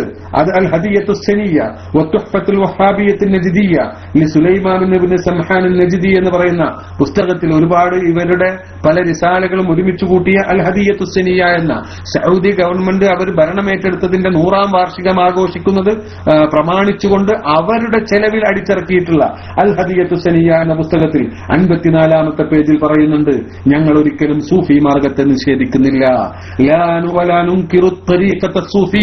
സൂഫി മാർഗത്തെ ഞങ്ങൾ ഒരിക്കലും നിഷേധിക്കുന്നില്ല, അതിനെ തള്ളിപ്പറയുന്നില്ല. അതുപോലെ ആത്മീയമായ ശുദ്ധി വരുത്തുക എന്ന് പറയുന്നത് വേണ്ടപ്പെട്ട കാര്യമാണ്. ശറഅന് വിരുദ്ധമല്ലാത്ത കാലത്തോളം ആ സൂഫി മാർഗമാണ് എന്നതിന്റെ പേരിൽ തള്ളില്ല എന്ന് പറഞ്ഞുകൊണ്ട് അവരൊക്കെ അംഗീകരിച്ചിട്ടുണ്ട്. അതുകൊണ്ട് തന്നെ തസവ്വുഫ് എന്ന് പറയുന്ന യാഥാർത്ഥ്യം നമ്മുടെ അയിമത്ത് പറഞ്ഞതൊന്നും നമുക്കറിയാവുന്ന കാര്യങ്ങളാണ്.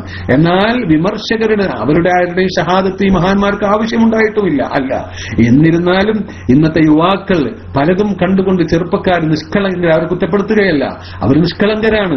അവർ ഇത്തരത്തിലുള്ള കോപ്രായങ്ങൾ കാണുമ്പോൾ ഇതാണോ തസവ്വുഫ് എന്ന് ചിന്തിച്ചുപോയി എന്നതിൽ അവരെ കുറ്റപ്പെടുത്താനില്ല. എന്നാൽ ഇതല്ല തസവ്വുഫ്. തസവ്വുഫ് എന്ന് പറഞ്ഞാൽ ആത്മീകമായ ശുദ്ധി വരുത്താനുള്ള മാർഗമാണ്.